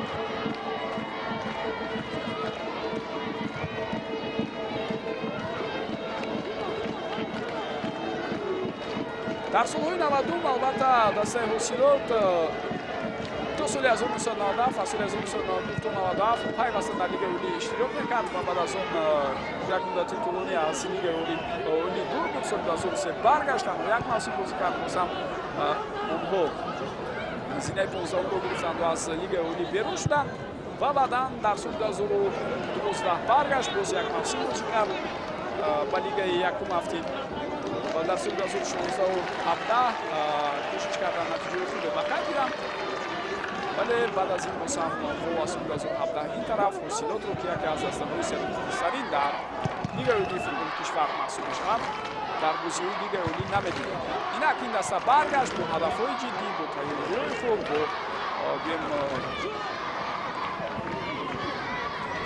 нақшаву барномарезиҳои муайян ва оғози мавсим албатта чандон бад набуд бар аммо дар бозиҳои охир пиштавра дидем андаки бозам натиҷаҳо рӯ ба пастӣ омад.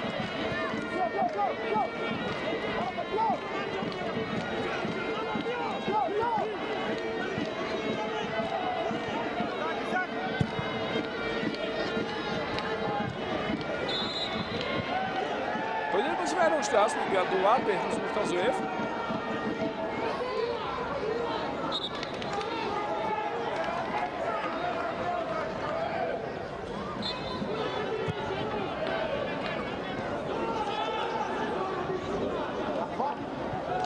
раҳматшон раҳматзода партофти тӯб ба сӯи ӯ Бахтиёр Каландаров ин ҳолатро бартараф кард ва барои бозигарони Регар имконияти навбатӣ мумкин аст ки пайдо шавад барои гузаштан ба хатти ҳамла. партофт ба самти Нуриддин Ҳамбопуров аст, аммо Нуриддин инҷо ҳарчанд фурса мебарад, аммо аз Бенҷамин Асамоа то гирифтан барои чошкин ва баъди аз майдон ҳам берун шуд. боло бояд футболбозӣ ваз карда шавад ва ин тағйироти сеюм аст дар ҳайати дастаи ҳосилот. ба майдон баромад Далер Чолов бо рақами 10 ва ӯ ба ҷои Бенҷамин Асамоа акнун бозиро давом медиҳад. дар курси бозигарони эҳтиётии ҳосилот ба ин тартиб бинандагони гиромӣ Рустам Ризоев гӯкимон, дарвозабон дифоъгар Шаҳрзод Давлатов, ним муҳофизатгар Муҳаммад Буризод ва ҳамчунин ним муҳофизатгари дигар Нидоёр Забиров бо рақами 14. агиротҳои дигар читавре гуфтем истифода бурда шуд. Шӯрат Элмуродов хело хуб гузашт, аммо баъдан пасро хато медиҳад. Шӯрат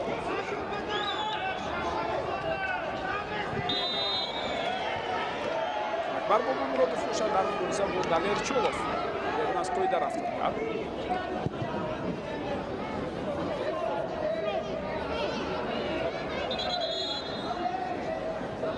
ин ҳолатро худи шумо бори дигар метавонед бибинед. акнун тағйиротҳо дар ҳайати дастаи Регар ҳам ба назар мерасанд. бинандагони гиромӣ, аз майдон гирифта мешавад Нуриддин Ҳамроқулов, футболбозе ки имрӯз хело хуб талош кард дар хатти ҳамла ва ба ҷои ӯ бо рақами 90 ба майдон мебарояд Аминҷон Эргашев.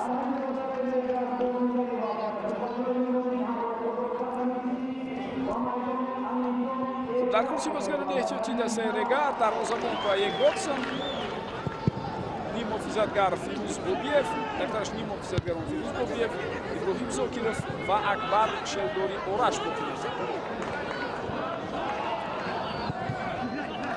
партофти туп, фурсати навбатӣ ва бубинед ки инҷо дарвозабон чӣ гуна хуб ҳаракат мекунад Фатҳулло Бобоев. босам дар дохили ҷаримагоҳи дастаи ҳосилот истода ба бозигарони Регар муяссар шуда истодааст ки дар қабати дуюм бисёр ҳам баланд ҷаҳанду зарбаро равон кунанд. Абдухалил Боронов ин дафъа зарбаса.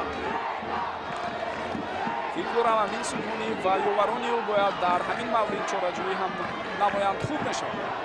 ин қадар ба осонӣ ба футболисти дастаи ҳариф иҷозат медиҳанд бозигарони ҳосилот то ин ки дар дохили ҷаримагоҳи худ онҳо чунин бартариро дар қабати дуюм пайдо кунанд. ҳам дар қисми якум ҳамин гуна имкониятҳои хуб футболбозон Регар доштанд ва ҳам дар қисми дуюм. Дар қисми дуюм ин аллакай дуюмин фурсати онҳост. Хотиратон бошад дар оғози нимаи дуюм ҳамин гуна як зарбаи дигар буд ки онҷо низ дарвозабон Фатҳулло Бобоев бисёр хуб бозӣ кард.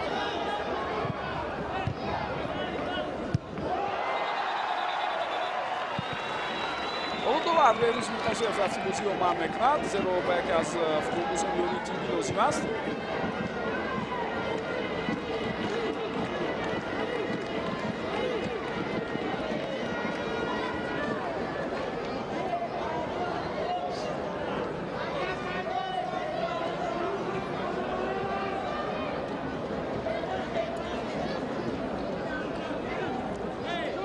беҳтараш метавонем бигӯем ба капитани дастаи Регар Фирӯз Қараев, аммо ҳоло низ ишора мекунад ки ба ёрии тавиҳо ниёз надорад ва бозиро давом дода метавонад.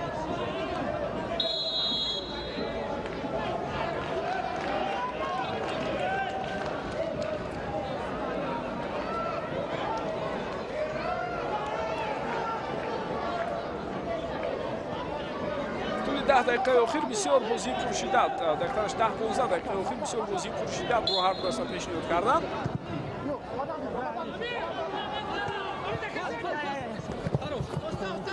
نتیجه همین شد که رگر در این بین توانست یک دفعه به دروازه حریف گل زند و حالا یک بازی با تفاوت یک گل پی صف هم هست.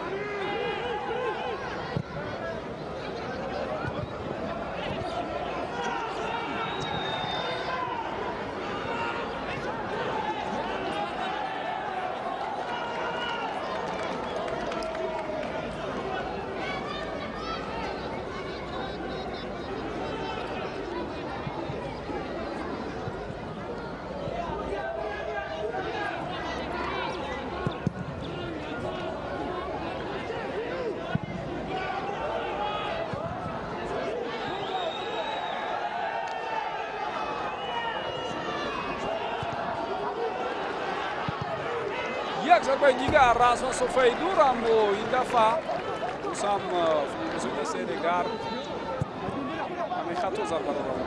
بهترش امینجون ارگاشف بازیگری جوان دست داده خودی باشگاه رگر چند سال پیشتر از این ضربه زدن. من در سالهای اخیر هیئت جوانان رگر دو دفعه توانستند در بین هیئت جوانان دستای لیگ اولی قهرمان شوند، مخصوصا در موسم گذشته وقتی خودی رگر هیئت اساسی آن بهری بقا در لیگ اولی برگزیده بود، جوانان آن در بین همسالان خود قهرمان شدند. و از آن هیئت البته بعضی از فوتبالبازان با هیئت اساسی رگر جلب هم میشوند.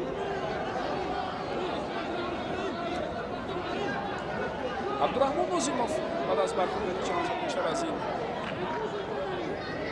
صورت گرفته بود، اندکی روسیه گرفته است. حالا از روی فوتبالو میشود و دوباره اشاره میکند که مثل قبلی باید تو در فوتبالبازان دستای رگر باشد و بازی در آن. اینک تو با اختیار بازیگران دستای اوسیلا گذاشته است، ولی در تشکیل کردن این جمله نوبتی گل شاگردان امین سوپانی چندان آمد نمیکند. امینجون ارگاشف پاسیو به هم دستش فرصت ضربه و ببینید که گل نیست در این حالت. بینندگان گرامی چگونه شانس بود، چگونه امکانیت بود، چی لازم است برای عبدالخلیل بارانوف تا اینکه این فوتبالباز گل زند. شادیجان مرادوف تا به آخر مبارزه بوده ایستاده است و اکنون در این حالت دوباره شده میکند که قاعده بازی ویران شد. на дар он ҳолате ки шодиҷон муродов афтид, балки дар анамин ҳолате ки далер чолов аз по афтид, он ҷо қоидебозӣ вайрон шудааст, мегӯяд Дувар.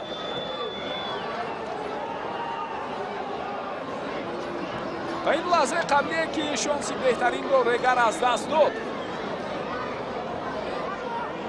ва Дувари канорӣ ҳам ишора мекунад ки туб анамон хатаки дарвозаро нагузоштааст. хуб мебуд бори дигар барои мо шумо, албатта ҳамон лаҳзае ки Абдухалил Боронов зарба зад ҷониби дарвозаи дастаи Ҳосилот такроран нишон медодам ва дастмасе ки ҳаминҷо Эргашев ба ӯ равон кард.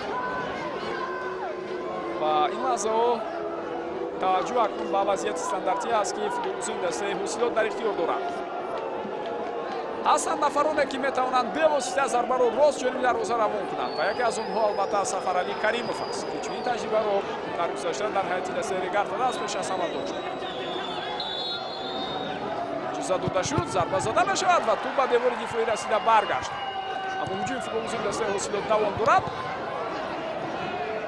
туб дар дохили ҷаримагоҳ боқӣ мемонад, мубориза идома меёбад ва як илоҷ карда акнун ба футболбозони Регар муяссар шудааст ки ҳолатро бартараф намоянд.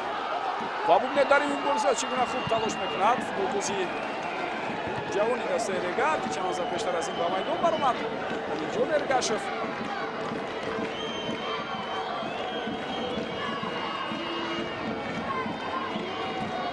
ва бо ин ки ба майдон баромад ба ҷои Нуриддин Ҳаввоқулов хело хуб бозии дастаи Регарро пурқувватам кард. маъмулан дар чунин мавридҳо на ҳама вақт мо мебинем ки чунин тағйиротҳо боем натиҷаи мусбӣ медиҳад. партофти навбатии тӯб Фаридун Давлатов, Акбар Бобомуродов, идомаи ҳуҷум тавассути канори чап. Фаридун инҷо пас медиҳад ба Акбар Бобомуродов, имконият пайдо мешавад ё на? На. футболбозони дастаи Регар ин дафъа ҳангоми партофти тӯб ба якдигар муваффақ нашуданд. ва дар ин ҳолат аллаке берун аз ҷойда ҳаракат мекунад Аминҷон Эргашев, хатои худро мефаҳмад, ӯ меояд ба назди футболбози дастаи Ҳосилот ва аз ӯ узр қисмати Абдураҳмон Нозимов дар ин ҳолат қоидабозӣ вайрон мешавад. ва ин ҳамон лаҳзае буд ки мо болотар хоҳиш кардем то ин ки саҳнаи такрории он пешниҳод шавад. бубинед чӣ гуна шонси беҳтарин зарбаи задаи Абдухалил Боронов бори дигар аз зовияи диди дигар барои мо шумо пешниҳод мекунанд. бисёр ҳам хуб аст ҳамин лаҳзаҳо ва метавонем бубинем. бале инҷо саволи асосӣ ин буд ки албатта тӯб оё хатаки дарвозаро гузашт ё на? ва мутмаинан дар ҳамин наврҳои такрорие ки дар ҳамааш дидем ҷавоб на аст. яъне не дар ин зарбае ки мо дидем аз сӯи Абдухалил Боронов тӯб ба пуррагӣ маълум мешавад ки хатаки дарвозаи дастаи Ҳосилотро нагузаштааст. ва бубинед дарҳол баъд аз он Ҳосилот аксулҳуҷуми худро ташкил мекунад ва қариб буд ки имконияти хуберо ба вуҷуд оварад. ва баъдан вақте зарбаи ҷаримавӣ зада шуд, тӯб ба девори дифоӣ расида баргашт. тағйироти навбатӣ дар ҳайати дастаи Ҳосилот.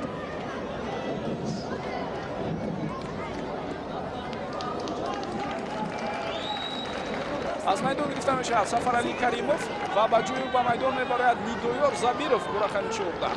Нидоёр дар гузашта яке аз футболбозони ҳайати дастаи мунтахаби наврасони кишвар буд ки дар чемпионати Осиёи соли 2018 ҷои дуюмро гирифтанд ва баъдан соли 2019 дар ҷоми ҷаҳонӣ байни дастаҳои мунтахаби наврасони то 17 сола дар кишвари Бразилия иштирок карданд. вале баъд аз он мо дидем ки як муддат аз футбол дур шуд ва инак боз баргаштааст. махсусан дар мавсими гузашта аз футболи калон андаке дур шуд.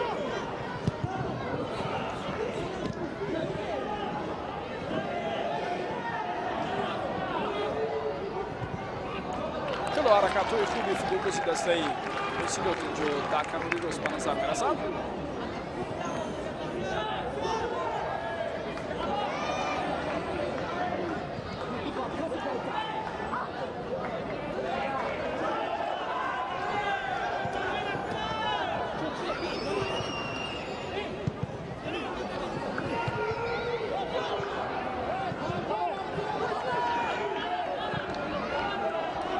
Бистрат ташаббуси майдондорӣ ба иртиёи дастаи ҳосилот ҳам гузашта истодааст. дар баъзе аз мавридҳо шогирдони амини сухунӣ низ хеле ҳуҷумҳои хуб ташкил мекунанд ва инҷо бубинед ки каме нофаҳмӣ байни футболгузони дастаи ҳосилот мумкин буд боз ҳам ба назар расад ва дар музабон Фатҳулло Бурбоев дар як ҳолати оддӣ акнун хато аз ҳолати мушкил баромад.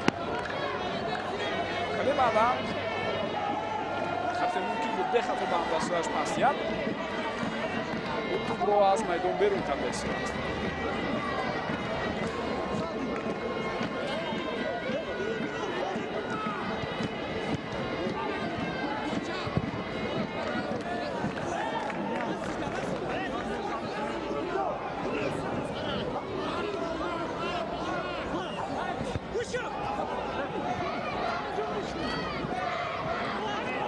хеле хуб тубро бармегардонад дар ин вазъият аминҷон Эргашев, вале гаридома сам аз худи футболисти дастаи ҳосилот тубро гирифтанд. имконияти навбатӣ барои дастаи ҳосилот мумкин аст ки пайдо шавад.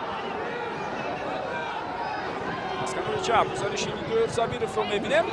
пас ба марказ боз як партофти дигар ва инҷо акнун дарвозабон Далер Азизов мисофи ҳаракат мекунад тубро мегирад. Фаридун Давлатов зуд пас медиҳад ба ҳамдастааш. офсайд нест мегӯяд дувар.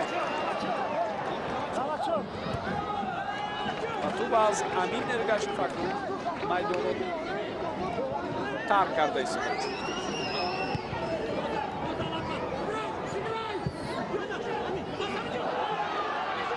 хатои навбатии футболгузони дастаи ҳосилот дар назди дарвозаи худ албатта ба чунин хаторо роҳ додан қобили қабул нест.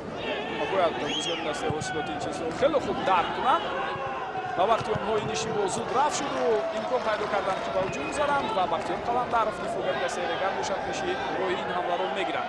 Фаридун зуд пас медиҳад. паси ҷавобӣ инҷо аз сӯи Абдухалил Боронов ба Фаридун Давлатов аст. Фаридун тубро дар майдон нигоҳ медорад. ҳукумаки ҳамдастояшро ҳам инҷо мебинем. Шӯҳрат Элмуродов бисёрам хуб паси ӯ лек шояд андаке дигар интизор шудан мумкин буд ва ё пасро ба нафари дигар равон кардан беҳтар мебуд. Расул Файзов чӣ тавре дидем ба ҳамон тӯ имкон надошт ки расад. Акбар Бобомуродов хеле хуб футболист давом меёбад ва довар ҳам ишора карда истодааст ки ҳама чиз дар доираи қонун қоидаи футбол аст. бозиро давом додан мумкин. бозигарони ҳосилот акнун ба ҳуҷум мегузаранд. Далер Чолов ва бархурди ӯ бо Бахтиёр Қаландаров дар ин ҳолат акнун. Далер ишора мекунад ки аз ӯ ягон қоида вайронкунӣ набуд, аммо довар аллакай рафти бозиро манъ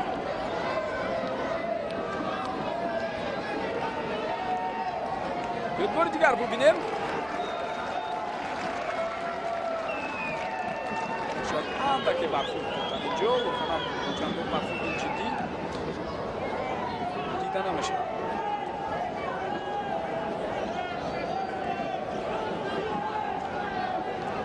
ба Далер Чолов ба ҳар ҳол довар корти зард нишон додааст.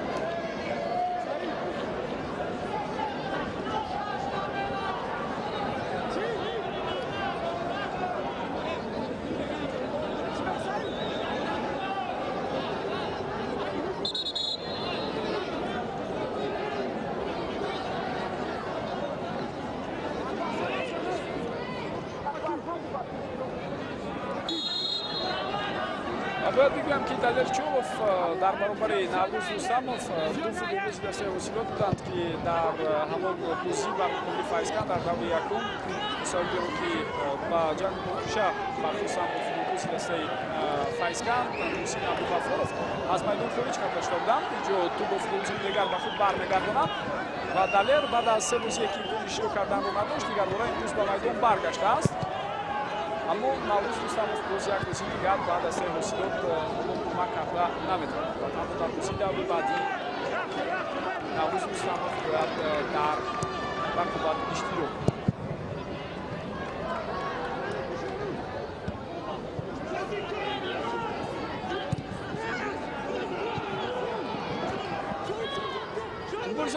دسته رگر دوام می‌یابد. اون بوسان توپ رو صاحب شدند و خیلی خوب فوتبالیستان دیگر هم درک کرده ایستادند که حساب 1-0 اعتماد و باوری آنها را بهره به دست آوردن پیروزی پورا نمی‌کنند. از این خاطر برای زدن گل دوم تلاش هم می‌کنند چون که گلی علیور اشرف‌محمدov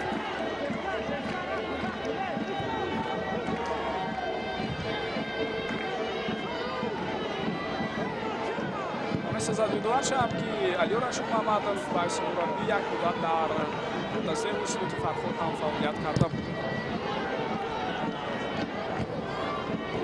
به صورت این مربی البته کمیسیون دسته موسیقی فرخور دو نسخه‌های گرم صمیمی رو به زبان می‌آورند. اینجا فرصتی بهترین ضربه و گل. این گل دوم را فوتبال‌بازان دسته رگر به هدف می‌رسانند و گل رو به نام امین جان ارگاشف اکنون می‌نویسند بینندگان گرامی. بسیار پاسی خوب فوتبال‌بازی که واقعا در بازی امروزه می‌توانیم بگوییم مربی در انتخاب او خطا نکرد. از کرسی بازیگران احتیاطی به جای نوریدین امروقلوف به جای حملگری که به هیئت دسته منتخب کشور آن جلب می‌شود و امروز هم بازی بسیار خوب نشان داد وارد میدان شد و نوریدین را به طور شایسته و ارزنده عوض کرد. امین جان ارگاشف محض او بود که اینک در دقیقه 85 حساب رو 2-0 می‌کند. اینجا سخن درباره افساید من باید نباشد زیرا یک دفاعگری دسته اوسیلوت علیشیر سفرов بود که خیلی هم خفا مانده از هم دستای دیگرش. شاروخ سنگوف فوتبالباز دیگری که از کرسی بازیگران احتیاطی به میدان برآمده بود و او نیز خیلی فعالانه با بازی همراه شد. اینجا هم مؤلفی گل نشد یعنی پاسی گلی محض به نام او به این ترتیب نوشته شد و نخستین گلی امین جان ارگاشف در بازی‌های لیگ اولی فوتبال کشور در هیئت دسته رگر در این موسم اکنون به قید گرفته می‌شود. ابراهیم زاکیروف با رقم 19 و جای فریدون دولتов به میدان برآمد. این یگانه تغییرات در هیئت دسته رگر نیست زیرا دوره ما دیدیم یک بار سه فوتبالبازی که بحث شد فیروز بابیف با رقم 10 با جای رسول فایزов وارد میدان شده است. باز یک امکانیت دیگر برای فوتبالبازان رگر باز هم امین جان ارگاشف پاسی به هم دستش ابراهیم زاکیروف حرکت‌های او رو می‌بینیم و نه آنقدر ضربه قوی وان تکنیکا و دریبلینگ بسیار خوب دارد. یکی از دستاوردهای دیگری مکتب فوتبالی دسته رگر تندازی شهری توسوزاده اما ضربه را چه دوره دیدیم نه آنقدر خوب اجرا کرد. و اگر خطا نکنم لیگنر ایرانی اکبر شلداری اورش هم به میدان برآمده است بینندگان گرامی. پیشتر از این رگر شاروخ سنگوف و همچنین امین جان ارگاشف را به میدان برآورده بود و در لحظه آخر وقتی گل دوم زده شد یک کراج دیدیم استادیوم مربیان دسته رگر 3 نفر را عوض کرد.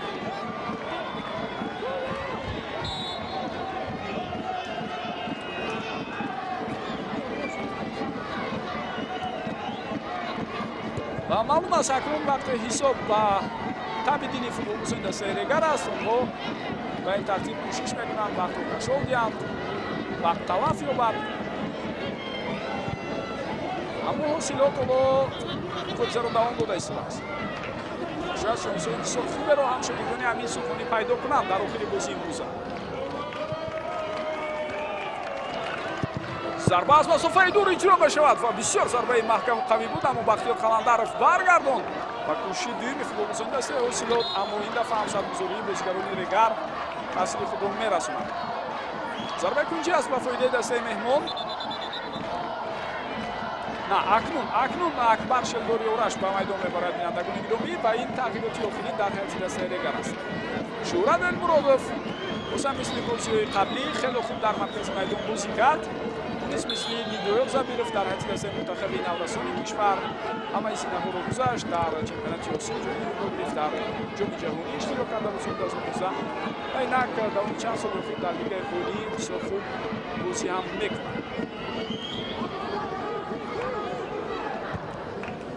در ورزشگاه تالکو آرینا در ابتدای بازی امروزه همانطور که برای ما کارگردان نشان دادن سرمربی دسته منتخب کشورمون بهتر شگرد قرار دارد و بهوده هم نیست که این مربی با یاوران خود به این بازی آمدند زیرا چند نامزده هست برای دعوت شدن به هیئت دسته منتخب کشور در هیئت دسته‌های رگر و اوسیلوت و فکر کنم به طور شاگرد همروی یووران خود حتما اونها رو می‌آموزند و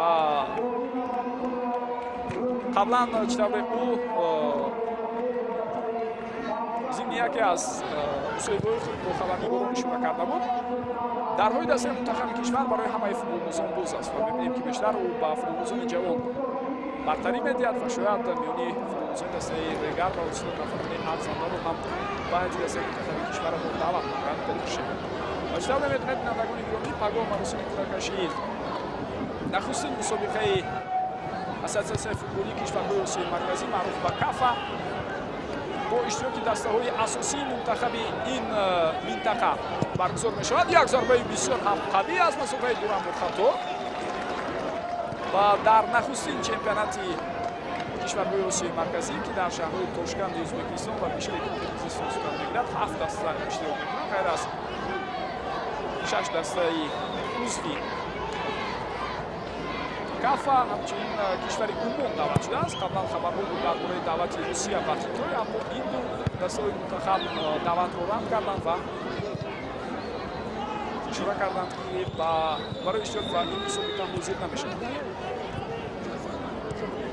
ازبکستان و ایران در سبد یکم هستند، تاجیکستان و کرگیزستان در سبد دوم، ترکمنستان و افغانستان در سبد سوم و عمان و ازبکستان در سبد چهارم. در یک از گروه 4 دسته و در گروه دیگر 3 دسته اشتراک می‌کنند. بعداً والیبال گروه به نظرم فرمت یا ترتیب حقیقت می‌شود که در فینال او 7 گروه وارد می‌شوند و در گروه ایون در نظر است. 90 دقیقه وقتی اساسی خاتمه یافت. بینندگان گرامی اما حالا دقیقه‌های ایلاوه گردیده در پیش هستند. برای ما معین نکردند که چند دقیقه مونده باشده است. 4 دقیقه اکنون اشاره می‌شود که 4 دقیقه دیگر ضم شد.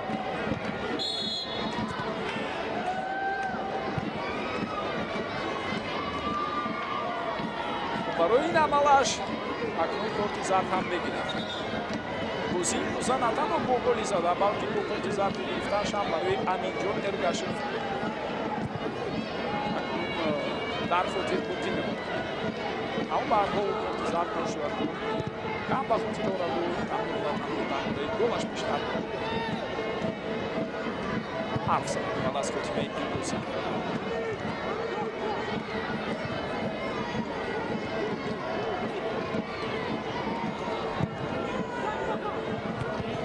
بختیار خواندارов خیلی با باوری در قبطی دوم حرکت می‌کند و امید اکثری کارتوفایی که از سوی فوتبالبازان واصلات است مسئول اونها رو برطرف کرده است. عبدالخلیل بارانوف و اینجا افساید بوده است برای ابراهیم زاکیرов.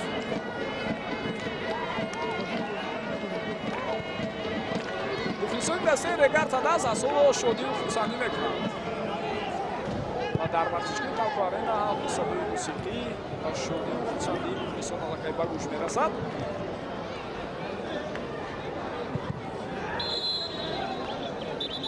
باز یک حالت دیگری که اکنون نوار مجبور است رفتی بازی رو منع کند زیرا بیرونش نمی‌تواند بازی رو به اعتبار بگیرد. بهروز مرتضویف محمد علی عزیزگویف به مسئله رفتار کرد و با او کارت زرد از سوی داور مرکز نشان شد.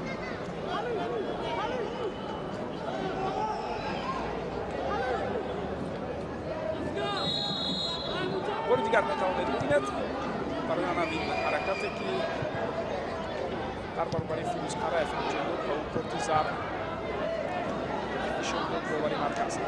در دور آینده دسته حاصلات در خانه خود اسقاط را قبول میکند. این بازی روز 29 اپریل برگزار میشود در میدان مرکزی ناحیه فرخار و رگرد دست باشد در دور آینده روز 30 اپریل مهمان دسته فیضکند میشود. مکان برگزاری این تقریبات البته معین است زیرا فیضکند بازی خود در هر جا بازی می‌کند. در حساب در ناحیه ملکی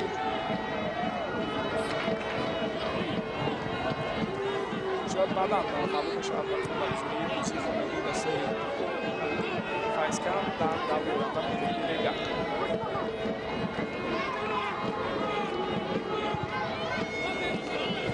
مرتفع نوبتی توپ و اینجا اکنون چطور می‌بینیم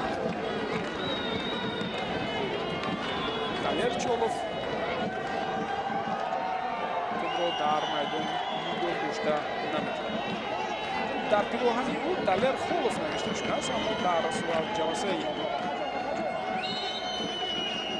бозии муза ҳамчун Талерчолов сабт шудааст футболбоз ва дар гузашта агар ба бозие ки ӯ карда буд аҳамият диҳем аст насаби Чолов ӯ дар бозиҳо сабти навишта буд дар ҳайати дастаи осиё бештар аз ин дар ҳайати дастаи равшани шаҳри Гуло.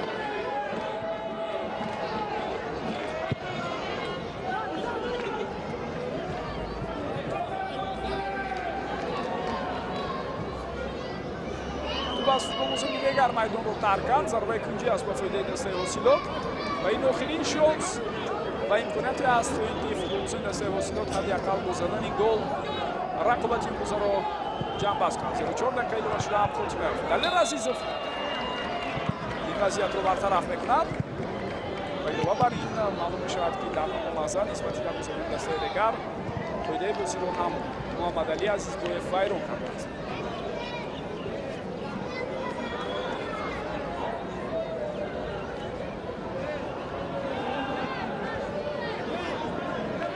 Регар дар нимаи якум бо вуҷуди имкониятҳои хуб доштанаш гол задан натавонист, вале дар қисми дуюм ду дафъа тавонист ба дарвозаи дастаи Ҳосилоти Фарход тӯбро равон кунад ва бо ҳамин бо ҳисоби 2-0 бозии худро бо ғалаба шогирдони Алиё Рашид Маҳмадов ҷамъбаст мекунад. бисёр испос мекунем ки тӯли муддат моро ҳамроҳӣ кардед. Бинандагони гиромӣ, фикр дорам бозии бисёр хуб ва арзандаро дастаҳои Регар ва Ҳосилот барои мо шумо пешниҳод карданд ва умедвор мешавем ки ҳам Регар ва ҳам Ҳосилот бозам давр ба давр натиҷаи худро беҳтар мекунанд, муҳимтар аз ҳама бозиҳои худро беҳтар мекунанд ва метавонанд баҳри ҷойгоҳу мавқеи устувори худро пайдо кардан дар лигаи олӣ мисли солиёни қаблӣ мубориза баранд ва дар қатори беҳтаринҳо бошанд. гузориши мустақими мо аз варзишгоҳи Тавқо Аренаи шаҳри Турсунзода бо ҳамин хотима меёбад. дар назди микрофон шӯрои Парвиз Меҳмонавӣ буд. ба гурӯҳи бузурги ҳамкоронам таҳти роҳбарии коргардон Султон Барзудиев ки дар таҳияи ин гузориш аз макони баргузории мусобиқа аз шаҳри Турсунзода заҳмат кашиданд бисёрӣ сипос менамоям. то дидорҳои дигар сеҳатманд муваффақ бошед. хайр.